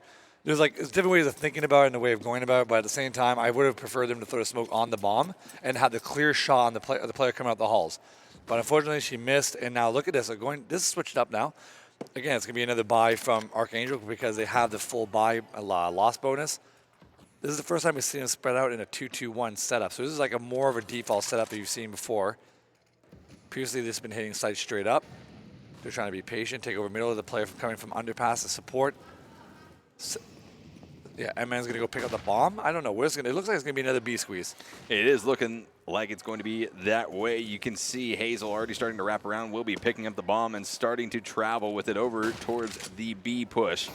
That is now starting to come out by the members of 7PM. They look seriously impressive in this map. They're smoking off everything perfectly. This is great. Blair going to be spotted out in connector, taking a little bit of damage. Now Coochie holding on to the ladder room. Will be spraying down on top of Hefo. 2 members of 7PM going to be going down and out. A 5v2 now as Coochie still survives with 12 HP. Tricks onto Hazel. MN and Schmilly trying to do whatever they can. MN going to be connected. Schmilly going to be dropped down as well. ArkAngel picks up their first round victory of map number 3. Yeah, it's a good round for them to win. Now we're going to see how 7PM is going to adapt to this. They've won 7 in a row. They've just lost that one here. Now how are they going to switch it up? Are they going to go back to a default setup? Are they going to go to a straight up A take? And will ArkAngel go for the double op setup like they did before? I don't believe they have the money for it, but a lot of decisions to be made here. I'm not sure who called the timeout just yet, but I want to see how 7PM is going to react to losing that first round. And if they can keep the momentum going and not just fall apart, because you'll see it happen a lot in CS where you go on a run and then that one round that you lose starts a downward trend and then you don't know how to adapt to it. So we'll see how that's going to go. Yeah, I mean, make no mistake about it. Regardless of your experience, the pressure is certainly going to be high here in the arena for the next few days, no matter who you are playing. It is going to be a timeout, though, called by 7PM as they start to regroup and gather themselves after giving up that one round to ArkAngel after picking up 7 in a row. They're sticking with the 5 AKs, which tells me they're going to do it just a straight up like a set play, a set execute. Because without the op, you're not going to be able to work anything and pick it individually. So it looks like they're going to go back into the exact same kind of strat. But it looks like ArkAngel is making a mid push. Mid push coming out. It's going to be 7PM finding the first connection onto Aluka. Now going to be 4 remaining members for ArkAngel trying to at least hold off against this push coming out. A full push going to be And they're going to be moving through apps right now, all alone, exactly right. One of the players coming through market, it's going to be Coochie trying to provide some support to Trix over on B site. They had a Possibly great retreating opportunity. opposites. Is this going to be a fake out wraparound? It might be. I don't know, but they had a great opportunity to get up catwalk there and just catch her off by herself, but they didn't know that she was alone, so Yeah. unable to take advantage of that. But they're going to leave the one player there, it looks like Leo, and fall back towards A. It looks like they're undecided on what they want to do, but right now the op is set up in A, in B. They do not know how many people are there. But Hazel's going to find a pick here. That's going to be huge. That's going to allow them to make a decision. We still have MN over towards A site who could throw a fake here and have the B players take that site. That molly comes from catwalk. Trix is going to try to find that pick. So it's going to be the opposite. They're going to fake B and go towards A. That's going to catch the rotation. It's a beautiful strat. It is, and it's working excellently right now for 7 p.m. Trix and Lair are going to be the only remaining members of ArkAngel here in round number 9. It's looking like it's going to be likely going the way of 7 p.m. once again, and here it comes. Lair from around the corner will be able to get the tag on to 7 p.m. Trix goes out, though. Now left as a solo player. No. Lair trying to hold off against the push There's coming only 15 seconds. They got to hurry up and get that bomb. There's no time to waste. 15 seconds, 3 HP on Hazel. Leo They're with gonna 100 rush. HP. It's going to be dire straits now for Lair. They're going to play on the opposite side, so they're safe. Yeah, That we was get the bomb risky. planted in the 11th hour. Lair has to make the decision. Going to be prepping a flash to push on to A's site with to try to get a frag out. Not going to be able to spot any of the members of 7 p.m. just yet. And around the right-hand corner, There will it be is. able to do it. Quickly going to be flushed out there after. Win coming in Yeah. for 7 p.m. And ArkAngel's going to be on the second round bonus, I believe. No, they're back on full, apparently. I'm lost on how that works. Either way, the double off setup coming out again. So we're starting to see ArkAngel getting a little bit desperate here with the ops. They haven't been very successful with it on the first 2 maps. No, they're going to And have to pull out something 7 big here. 7 p.m., the quite opposite. Hazel's been doing pretty well with the op, but they're electing just to stay with the AKs and keep it close and personal. I mean, it's working for them, right? Yeah. So, you know, why change things up right now when you don't necessarily need to? 7 p.m. finding great success so far on Mirage. Ooh, that's an aggressive play by Coochie. Can't expect anything less from her. Always been aggressive so far in the matchup. Little body block there on the HE nade. And we're back. And here we are. Coochie going to be holding on to connector, spots Oh, out one of the misses that members. shot. Yeah, very unfortunate right there. Trades coming out left and right, but it's just going to be Trix and Pat left again for ArkAngel. The only 2 members alive for this team, facing off against 4, currently up on 7 p.m.'s side. I don't know who this team is, but this is not 7 p.m. We've been watching the first 2 This maps. isn't the ArkAngel that we watched in the first map and for part of the second map. I mean, Garrett, it's been quite the shift for both of these teams now entering into the 3rd map. Yeah, exactly. But this is the speed at which 7 p.m. is playing and the confidence is just a night and day difference. So it's nice to see. So this is a map. People got to man this map against them. But again, we're not over. Don't get me wrong. It's still anything can happen. But so far, the way it's looking to go in. Like, I'm just very impressed with how 7 p.m. is playing this map. Trix going to be holding on here inside of apps, trying to spot out one of the members of 7 p.m. who will be looking down that direction from the van. Bomb, though, is going to be detonating on a site. Round victory going the way of 7 p.m. here in the 10th round of map number 3. 9-1. Mine looking a little tight still on max money. But at the same time, not going to be able to get the best utility unless a weapon gets dropped for them. You see the pause coming in, which you got to assume is from Ark. Unless this is the second pause. I think it's the second, isn't that? Maybe 7 p.m.'s hitting them with a little bit of BM Oh, pause we're back. doing that again, huh? Yeah, we're taking a little bit of retaliation here. But, I mean, certainly 7 p.m. I love that BM move, though. They actually are doing that. That's amazing. Come on, show us the timeout. Come on, show us it right now. I want to see who it is. They usually put the logo. Come on now. Give it to me. They're like, don't put the logo. Give it Garrett to- wants to know who called. I really want to know those. Very curious. But, gotta give it to them. Looking very impressive. ArkAngel looks like they have no answer. They're not. What they could do that would work, in my opinion, is they play aggressive on middle and they push up the ramp, and they try to catch them jumping out middle. I think that would work very well because I don't believe 7 p.m. is doing a good job on how they take middle. They just been taking it like guns a-blazing. But if like ArkAngel gets set up and has a pop flash for back mid and peeks on it, I believe that could work very well. Certainly good. Gucci going to be wrapping around. Got Trix holding on to top mid from connector. Slow push coming out from T's side. And look at that, though. Coochie has pushed completely through the B tunnel, so now they're going to know exactly where they are. If she waits any longer, sorry, if 7 p.m. waits any longer, they're going to be able to flank these two players in the middle and get the kills. The push comes out, though, able to find the entry frag. Oh, but they're watching Lair. it. Coochie gets dropped down as well by Hazel. That's going to be 2 out for ArkAngel, but ArkAngel able to return the favor. 2 drop down from 7 p.m. A 3v3 scenario, but Trix and Pat of ArkAngel are dropped down to very low HP. Not going to be working with the full HP of the members of 7 p.m. They don't have a kit either, but they do have a smoke to smoke off the bomb and try to force the hand of the 7 p.m. team to peek them. But look at this, though. Leo making the long flank, which is a brilliant move. I don't know what they're doing or what they've did in this break, but they're making all the right decisions. Yeah, they certainly are. They're playing like a totally different team here on Mirage, a map they are certainly going to be comfortable with and feeling good. And there it is. Schmelly coming in with a 3K to close out the 10th win for 7 p.m. here in, this map. I mean, absolutely crazy. Garrett, it continues to amaze me how they are performing here on this map. Yeah, they're doing absolutely fantastic. You hear them getting hype in the background. They're 6 wins away from closing in out here in high fashion. They're on a complete roll. So they're just going to keep running with it. They just got to keep going fast. Don't take the pedal. So you foot off the pedal. Well, don't give ArkAngel a moment to try to figure out what the hell it is you're doing, right? I would love for them just to rush me at this point because like that would really catch them off. I don't know what that was. That was an interesting molly. Never seen that one before. Way too early. Unless she smoked it off and tried to do it her own one way, which is a thing that you can do. But that's a lot of money to invest in just that. That is a lot of money indeed. It's going to be a similar setup to what we've seen the members of 7 p.m. do in the previous few rounds. ArkAngel just trying to pretty much do whatever they can to try to counter this, but it's not going to be easy. Trix with a nice AWP shot. We'll be finding the connection on to Hefo. This is more of a straight-up default that we would see in like CS Pro matches. 3 middle, 1-1 on the outskirts. Getting picked in mid, though. Not good. He got to smoke out the window, but they missed it. Hazel gets a pick, though, towards, I don't even know where. Connector. So that's 1 going down for each of these teams here. Leo taking some damage for 7 p.m. Going to be dropped down to 64 HP. But a 4v4 nonetheless between these two teams as ArkAngel going to be spotted out here in Nest. The spray comes out. Coochie trying to find the connection on to 7 p.m. but is not able to do so. Quickly going to be sprayed down in return by Leo. Coochie usually doesn't miss those kind of shots. Had her down to 1 HP. 3v3. 1-1-1 setup on the city side can go either way. Hazel has the off. She could lead the pick in towards the A bomb site, which looks like that's what they're going to do. Try to catch off Aluka by ticket with an M4, but it looks like she's going to be hiding along the wall. So they're going to be able to walk into A site here unless Aluka wants to get a little more aggressive and peek it. Hazel going to be pushing on to A site right now. No smoke, so to block her off, so she can really be a problem here. Going to be a nice spot onto Schmilly, able to find the tag. 2v3 now in favor of ArkAngel. Good job by her. There you go.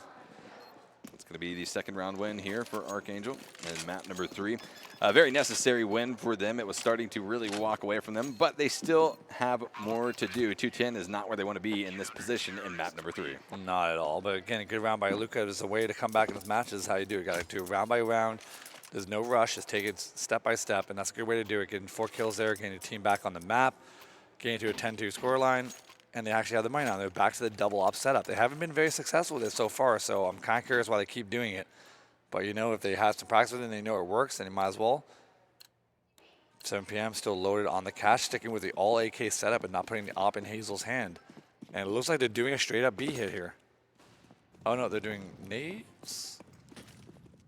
I don't know. We'll find out. We will find out indeed, but it looks like they're definitely favoring that B side of the push. But whether or not it ends up looking in favor for them, they might have to rotate out of there. Push coming out, though. CT has breached up into apartments dangerously close to where Hazel is currently holding. Pat going to be taking the peek. Immediately can be sprayed down. A 2K coming in here for Hazel. One of the players you don't want to be taking those peeks on, especially on 7 p.m., is Hazel. She's proved herself to be a dominant force here, not just for this team, but in the entirety of the 8 teams competing here in Shanghai, China. Luka trying to make that push up there, out the halls as fast as she can. Out the kitchen, getting completely cleaned up. Now 5v1. Oh, there you go. Lair getting 1. She's trying to run away, but they are coming. They are running right out. They're going to catch her in spawn. I don't know if they know that. Now they do. She's going to be able to get some picks here. Not able to. Emin gets that kill. Down to 11-2 scoreline. We haven't seen a lopsided half like this so far in the tournament. 11-2, lost a lot of buy there. And they're in a tough position. I mean, even more so than they were before. They got to do a mid push. I'm telling you, it will work. They have the money. They got to keep force buying here. There's no point in saving. Well, so. right. Yeah, exactly right. But they're going to half buy. So, again, mismanaging the money once again. They don't understand. Well, I can't say they don't understand, but they're just making the wrong decisions. Yeah, making the wrong decisions for whatever reason. You know, obviously we aren't sure what's going on with the comms and the decision-making for this squad. But whatever they're doing, it's not ending up well for them as far as they're concerned, going up against 7 PM here. Looks like 7 PM will be making the rotation. Yeah, this is the setup. This is the setup that they used to previously rotate back towards B. So I wouldn't be surprised to see that. I gotta give them credit though. Every time they've gone towards the site, it looks like they're gonna hit it. They've done it several times where they've just fallen back completely and gone to the opposite site. So I'm not sure if they just have like, I don't know, just like the best vision ever on what the other team is doing, but they're making the right decision on this map every time so far perfectly. So I mean, it feels like 7 PM has a book, and the title of that book is Archangel. They have, they've got every page out of it, it seems like, on Mirage. As far as this map is concerned, it looks like a completely different matchup than we've been seeing for the last few hours. Yeah, here comes that fake again. But the middle people, 2 players already taking middle. Got the bomb heading towards B, but they could push that. So now they know the jig is up. They got to hit B right now. There's no time to waste. Full push now coming through B as the charge continues on. It's going to be CT wrapping back around Market. Will be exiting out of the doors, able to at least cover onto this somewhat. CT going to be pushing in as well. Off of Cat. Nice tag coming out onto a Luca from Hazel. We'll be taking down one more member of this Archangel squad. Key player right now is Lair on that flank on the upper B tunnels. If she's going to be able to get there in time to shoot him in the back, this is how they're going to win. Leo is exposed. That's going to be the first one to go down. First one to go down, and then able to tag down onto Pat. It's going to be a 1v2. Hazel, the only remaining member of 7 PM. Able to find the knock onto Coochie. Will be looking for one more tag onto Lair. No kit. She's going to delay the clock as much as she can. Play ring around the Rosie. Perfect play by Hazel. You got to give her credit. Good job by Hazel. That's amazing. Yep. Knowing that like they were saving, they probably don't have a kit. You're going to play ring around the Rosie, delay as much time as you can. So even if you do die, you still get the win. Exactly right. And that she did. The 12th round victory coming in for 7 PM. They are only 4 rounds away from closing out this best of 3 on map number 3. And doing it so in a convincing fashion. Oof, I know. It's almost like they said, hey, just forget about our last 2 games and judge us by this one. There's no one saying that Archangel can't do his back to them on their T side. I mean, that's the thing. But Archangel has already proved that they are an incredibly strong team. The work that Archangel was able to put out on top of 7 PM on Overpass was insane, Garrett. Yeah. So they definitely have the capability for it, but this is it's a big deficit to come back from. It's not very common in CS. No, definitely not. Especially in the 3rd map where the pressure is going to be 100% on the shoulders of Archangel. They're getting aggressive on middle. I like to see that, dropping down to watch the underpass with the op, and you got Tricks holding the back of top mid with the op. Smoke's coming in towards A. It's going to land on top of connector. Coochie making that aggressive push, that pop flash. That's a perfect play. That's what I wanted to see. Double frag earlier in from the Coochie half. on top of 7 PM. Hazel Boss as well as MN will be dropped down and out of the game as the rotation back out of A starts to occur. And look at this, though. They're actually falling back from A. Mm-hmm. Very interesting. I'm loving this, man. You don't even see like a lot of pro teams do this. They're even going to go for it. If Hevo's able to get a pick here, that's going to give him a chance. But if she goes down, there's no chance. Very unconventional play coming out of 7 PM, but it's working for them. Up, and there we go. Trix able to find the AWP pick onto Leo at top mid. Needless to say, there's going to be a round finally for Archangel. Yes. Likely so, and that's going to be Schmilly dropped down from connector, and one more remains just outside of B, or A rather. Shot comes out, and another connection. Lair with the AWP shot onto Hafo. A round victory coming in for Archangel, currently standing at 3-12 in favor of 7 PM. Hazel still in the top fragging once again, showing that she's very consistent across the board. But now, what will we see? Will they win another pistol like they've been doing so far on all these maps? Showing that that's one of their strengths on this team. And even with all these pistol rounds they've won, all the maps have been close. And usually when you win both pistol rounds, you're setting yourself up for a quick win. Certainly.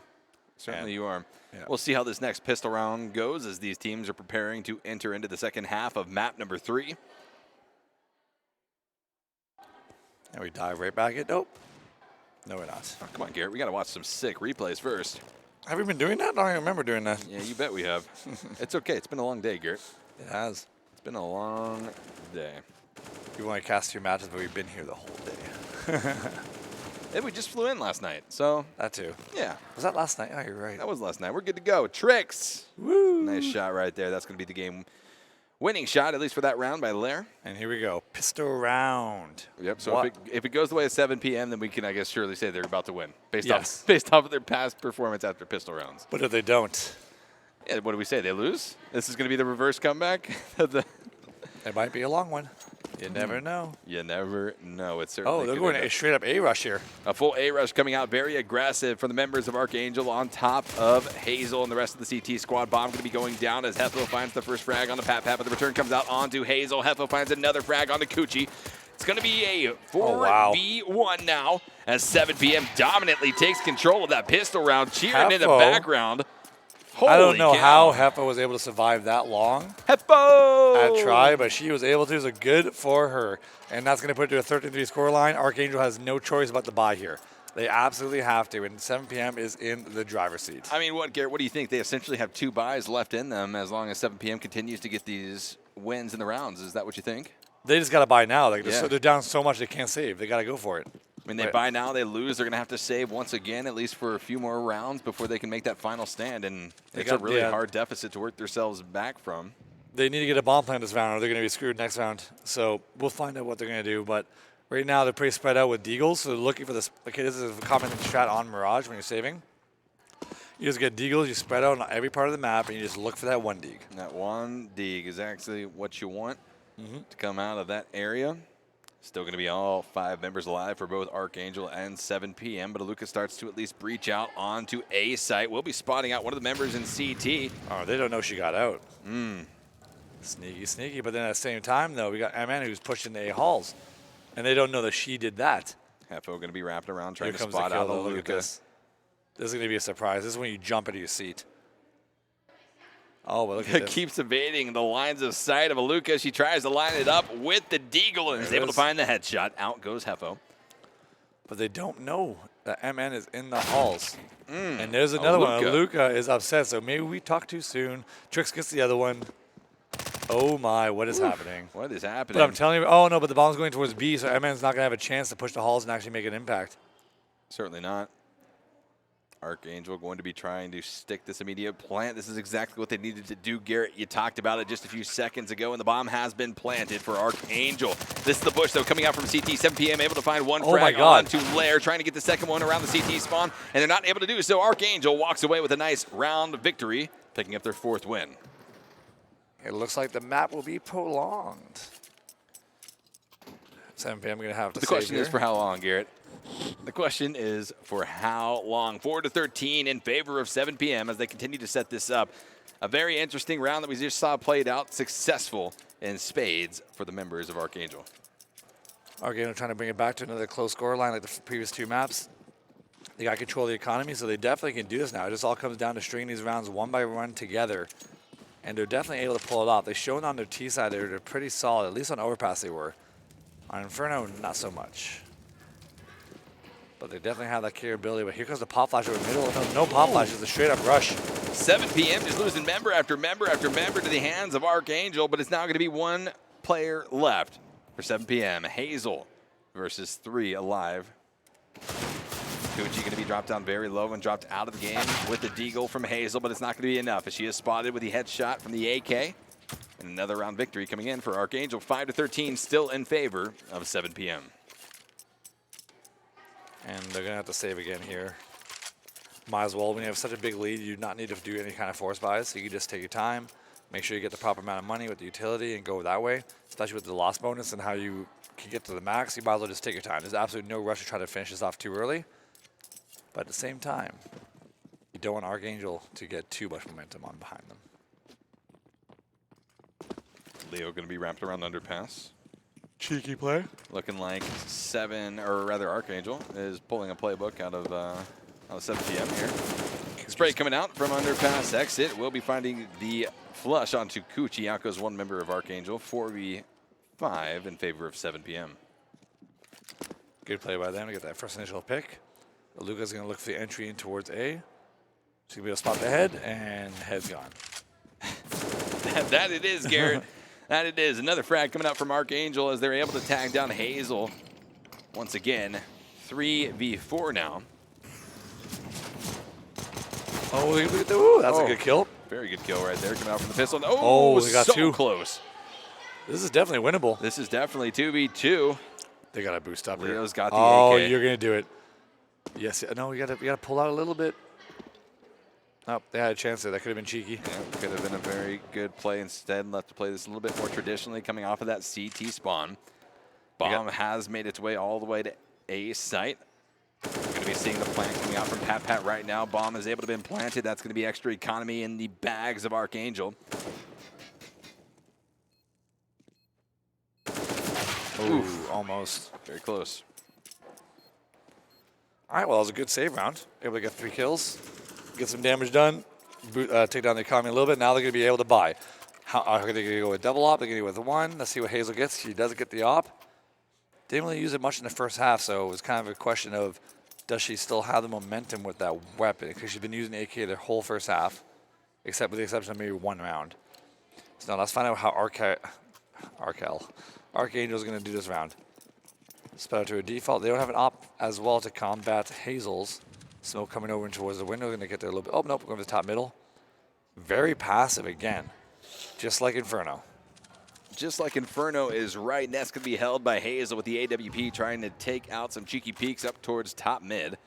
Is not going to be able to find any just yet, but the push continues to extend at least closer and closer to Apsis 3. Hold on to the A push from T side still.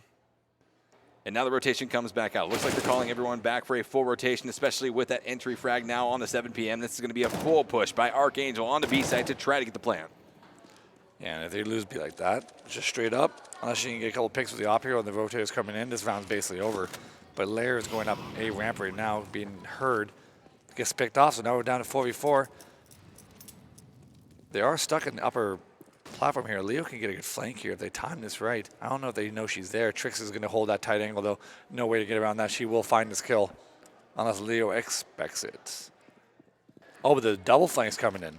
Double flank is coming in. It's going to be a 4v4 scenario, all even across the board as far as players are concerned. Leo going to be pushing in here for 7 p.m. and spotted out. Nice headshot coming in from Trix. Immediately traded out, though, by Hefo. Still a 3v3, even odds. And the bomb detonation will secure the round victory for ArkAngel. Their 7th victory now starting to claw their way back out of the ditch to reach that 13-round victory that 7 p.m. has already accumulated. And there you go. 7 p.m. is making that timeout call. Just be like, okay, everyone, settle down. We literally just need to win 3 more matches, 3 more rounds. Yeah, 3 more rounds. And they have the money. They have the 3 weapons. They can drop M4s. They still have the control. But at the same time, they can slip. It's just round by round, taking the time, nothing special. And right now, if they're not able to use that op to their advantage and find those picks, and if ArkAngel just keeps keeping it simple and just staying as a unit, this can go either way. But it's going to look a little iffy now because 7PM's got to be worried just a little bit. Well, yeah, I mean, with such a dominant performance, at least in the first half of this map, and now to slip so much. It's very curious, very inconsistent. That's for sure. Mm-hmm. But we are seeing at least the start to round number 21 as ArkAngel starts to at least make a push towards the A site. Not going to be overcommitting to it just yet. Molly coming off will be zoning. Just going over straight up A execute. This is the second time Emma's been pushing. That's so aggressive. So aggressive, but it pays off. 7 p.m. able to find the first frag onto Luca. Quickly will be traded out, though, by Kuchi. Hefo getting a good spot here. I don't know if they spot. They might have spotted her. I think they just did. The op being pushed back completely, not able to support from connector. So from window. There's a smoke that's going to block out vision. Molly coming in towards fire. City spawns fell back pretty tight. And this is definitely not over, Phil. Sorry, Esquire. No, it's not, Garrett. GRT. Yeah.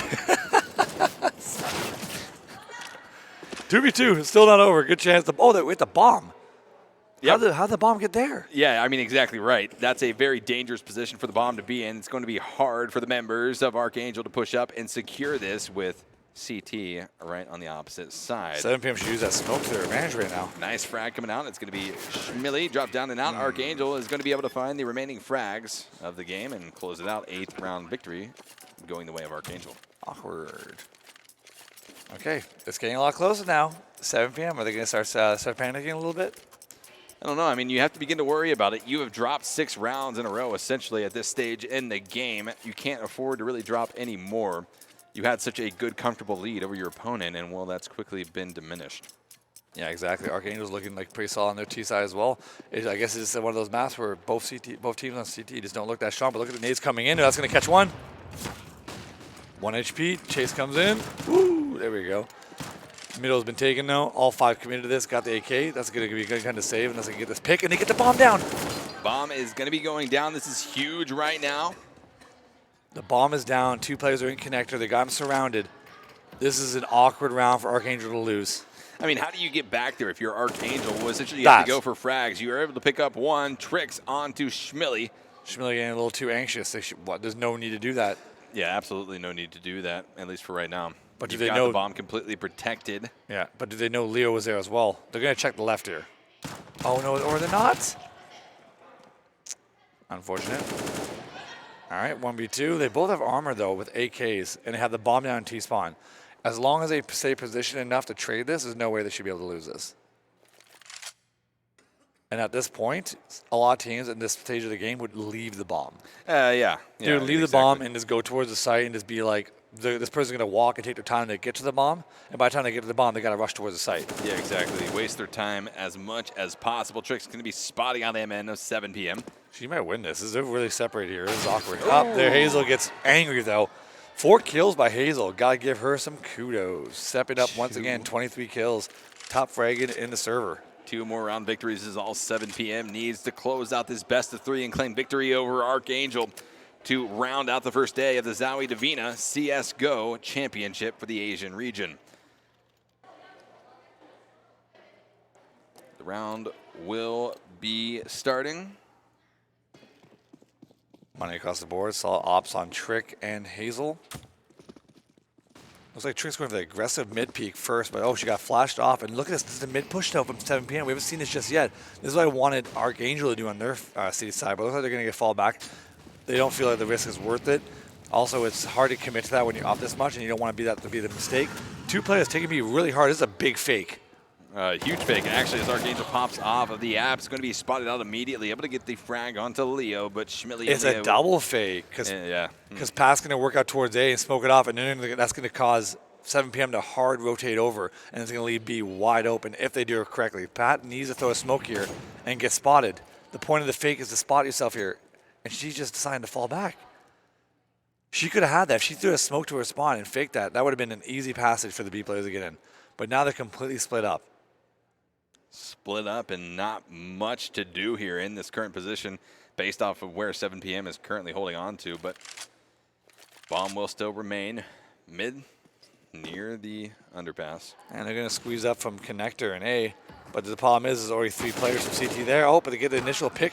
Oof, bomb is going to Hazel be down opping. connector. But she's pinned. She's pinned. Oh my God, that was amazing. That saved the round. Hazel's just an insane player. Yes, she is, and that saved the round. Skilled. 30 seconds, though. The bomb is down right there. They do not know where the CT player is. Oh, but there you go. Schmilly. Match point. There it is. Here it is. Oh, you hear them getting loud, though. Oh, the hype is getting real here in the studio in Shanghai, China. 7PM is looking to close out a huge Map 3 victory to stake claim to the best of 3 over Archangel. It's just one more round that sits between them and the right to claim that title here on the first day. Exactly. They feel it in their bones. They're getting excited. And look at this, though. The money on Archangel is about 2-3 across each player, so this is going to be a hard round for them to win. Are they going to go back to trying to do the 1D from across the map? Or are they going to just do something simple? When you get desperate, this is when you usually do B-take. But right now, they are going to spread out again, so they're going to rely on those 1Ds. They only have 2, but it looks like they're going to rely on it because they're spread out pretty thin once again. And Luke, I believe she was the one who got 2 1Ds coming into the A site, so she's going to be the player to watch here, looking to open it up for Archangel. Archangel just going to be holding tight for the meantime, looking for one of those frags, but it's a dire position that they have now found themselves in. The bomb has been picked up and will be traveling through the B apps here shortly. Gucci's trying to find the way into B. Will she check with Schmilly? But that pop flash is perfect. Oh, but falls off the edge before he gets to get killed. 3 coming in, the bomb is there. Hits coming in, but it's so spread out. What is this play? We'll be able to find the second kill as well for Schmilly on the Pat. That's going to be 2 down now for Archangel. A 3v4 scenario as Trix takes a lot of damage. It's not looking good for Archangel, dude. 50 seconds with the bomb towards B. They can try to fall back to A, but it just costs way too much time. They got to commit to this. It's going to come down to Trix needing to curry up with the flank. Bomb's down. Hazel able to spot out Lair, who's trying to hide behind the van. And now, I mean, what do you do if you're Archangel here? How do you even get to that bomb jumping off of the B apps? If you maybe have a smoke, I mean, I don't know, Garrett. What do you do? You need to hope that 7PM makes a mistake here. Leo's got to jump. You got to find the frag, right? Yeah, that's basically what it is. The flank's coming up, 24 seconds. They got to find a kill. This is definitely winnable. Nope, not anymore. And how quickly the tables have turned. Archangel going down in the 16th round victory. Coming up here for the members of 7PM, walking away with the victory here in the best of 3. You gotta admit, like, I did not see that coming. After the first map, I thought it would have been convincingly won by Archangel, but something happened where 7PM on especially this map, just absolutely completely fantastic on the T side. Emotions are running high for 7PM. You can see they are incredibly happy. And then on the flip side, unfortunately, Archangel coming off of a very well-fought series, but not able to pick up that final map victory. And now a great show of sportsmanship between these two teams to congratulate each other on their performances and just the fact that they've made it here to the ZOWIE DIVINA tournament to begin with. But that is it, Garrett. All 4 best of 3s of day number 1 are in the books. And what an exciting first day it was. If this is setting the pace, the tone for the rest of the tournament, well, it's going to be a great one. Yeah, like, we came into this event thinking that maybe the teams that got invited might have push the teams that had to qualify a little bit easier. We thought it might be a little more lopsided, but with the exception of 2 maps, throughout the whole day, there's only 2 maps that were lopsided. Yeah. And I'm considering that one of them, even though it was, what, 16-8 or 16-9? Incredibly. It felt lopsided. So it's very close, and I'm kind of curious that next tomorrow with all the teams, all the 1-0 teams playing each other, all the 0-1 teams playing each other, it's going to be close again. There was no real... It wasn't a real big gap between the teams. No. So I'm kind of curious now. Maybe this is the first day everyone gets the nerves and the jitters out of the way. Tomorrow we can see a different team for a couple of these teams and see if they step up and get better. So we'll find out. But I'm kind of curious what's going to happen, especially the teams that lost. I'm looking for them to step up tomorrow and play better, like especially a team like Archangel. Yeah, tomorrow we get to mix and match them a little bit. The winners going against the winners, the losers going against the losers. And it should be exciting to see because, again, the skill gap is not great in between the invited teams and the qualifier teams. I think either could play in the other shoes, essentially. Yeah. But it is a amazing tournament so far, and it should be very exciting as we continue on through this. The stakes increase as we go on as well. Only 2 teams can make it to Valencia for DreamHack, and well, that's going to be where their eyes are on the main prize. Certainly being here is an accomplishment within itself, but you always want to be going for that top position. Yeah, it's still a long way to go for them to get to that prize. Yeah. It's like you have to get, 2 best of 3s just to get to the playoff stage. Yeah. So in order to qualify, I believe you got to win, I believe it's 4 best of 3s. Yeah. It's either 4 or 5 best of 3s, but either way, that's a lot to win just to get to that one of the 2 spots to qualify. And it's a long road ahead. This has only been the first day. Right. And it feels like it's been so long. And we got 2 more days of this just to find out who's going to qualify for that final day to get those 2 spots. So overall, I was very impressed with this today and how it went in terms of all the teams being close together, and there's been no real leader, I think, out of all the teams that have really stepped up and showed. There were no blowouts today, which is pretty crazy. I mean, generally in these types of tournaments, you would expect there to at least be one team that gets blown out of the water, or some type of fluke. But I mean, it was neck and neck the entire way. And I think every team here is breathing a sigh of relief that they just made it through the first day. Now they have a better read on their opponents, and you can start to prepare accordingly. Because again, Garrett, or qualified teams rather, there was very little known about them. Now, more is revealed, and so you can prepare for that going into day number 2. So, we're going to see a clash of styles as well. We saw I believe it was Orange Sphinx, who was another team that was very aggressive, which was they're on the winning side of one of the other lopsided wins, which was on Vertigo, which was, I don't believe that was even their pick on that map either. No, it wasn't. But I want to see, I'm not saying it's not going to be tomorrow, but I would love to see them against, who's the other team that was playing really aggressive today? I can't remember now. trying to remember. What's the name? Help me out here. Oh, Team Z. Yes. I'd like to see Team Z. So this is what I want tomorrow. Okay. I want Team Z to win. Okay. I want Orange Phoenix to lose. Okay. So they're both 1-1. Yes. And then on day 3, They they play each other. Yeah. And I want to see that clash of just Aggressiveness aggressiveness happen. Well, it's either going to be a really good game or it's going to be a landslide. Yeah, So- it could go real bad. But the thought of it at least It's intrigues exciting. me. It intrigues me. It intrigues me as well, and Yes. I'm sure it intrigues our viewers out at home. Thank you all for tuning in once again here to the ZOWIE DIVINA tournament. We're pleased to have you guys here to join us. We've got an interview coming up here shortly with the winners. It's going to be exciting to see what the thoughts, I guess, are coming off of that team's performance. Is it going to be Hazel? Honestly, it should be. It probably really is. should be. Maybe we can get some insight into It seems like she those was the frames. in-game leader as well, because a lot of the plays that they were making on the T side was having her playing the lone wolf on the opposite side of the map, which usually when that happens, a lot of the time in the, not the pro, not like the pro level, but like the one below it, that's what happens. Like the leader tries to calls on the other side of the map and lets the other team do what they gotta do, and they try to lurk. So it seemed like that she might be that player. She was always like the last one alive, so it's potential. And the interview is gonna be coming up right now, but I'm looking forward to see who's gonna be. It's probably gonna be Hazel. Kick it over to the stage. 那首先第一个问题就是打第一张图的时候 Overpass， 我们也看得出来你们其实有些队员比较紧张，心态可能也没有调试得非常好。然后最终第一张图也是输给了对方。那当时你作为一个大赛经验非常丰富的选手，你们是怎么去交流，帮助队友调试这个心态？对，我们打完第一张图的时候就在台下大家互相拥抱了一下，然后就互相鼓励嘛。其实后面2张图我们也不差，所以也还挺有信心的。第一张图确实大家一开始手感上来不太好，所以后面就调整得挺快的，我觉得还不错。So for the first question, I asked about the first map, Overpass. It seems like 7PM was a little shaky because some of the players seemed a little bit more nervous. And I asked, how did they adjust after the first map? And he said that, Hazel said that as soon as they came off the stage, they hugged each other, gave each other a little bit more support. And then the first map, they felt that they weren't hitting the shots they were supposed to, so they made the adjustments. And the next 2 maps, they were pretty confident on them as well, so things worked out. 那第二个问题也是想问一下，就是 Inferno 一开始其实你们开局也是比较低迷的，对方也是先取得一个7-2的领先。对。那第10回合的时候，当时你的狙击枪在香蕉道也是连续做了3个击杀，然后瞬间就感觉好像产生了一些化学反应，然后你们就连续拿分，甚至到后面这个势头也是延续到了荒漠迷城。可以跟我们说一下当时你们队里面的一个状况吗？对，那个时候确实比分还因为第一张图输了，然后第2张图又一开始这么落后。那确实，我是想的是出去帮大家争取一些人头，然后我也很信任队友，我相信我杀了前面的人头之后，他们后面会拿下比赛。对，所以那个时候我觉得大家就那局之后，大家的那个情绪都稍微高涨起来了，所以后面就一鼓作气就拿下了。The second question was round 10 of Inferno. They were behind 7-2.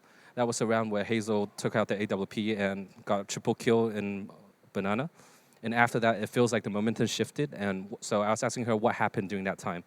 And Hazel said during that time, she really trusts her teammate to be able to pick up the kills. So she went out and got those 3 kills. And indeed, things shifted afterwards. People were a little bit more relaxed. And once again, things just worked out eventually for them. 那最后一个也是，你有没有什么想要对你们粉丝说的话？因为其实我看到弹幕有非常多人在支持你们。谢谢大家的支持，我们会继续努力的。然后明天还有一场，我们会加油拿下去西班牙的门票。Finally, she did a shout out to all her fans, and they also try to play the best for the match tomorrow as well, and try to get a ticket to attend DreamHack. 那我们采访到这里结束了，谢谢。好，谢谢。那我们把时间交还给解说。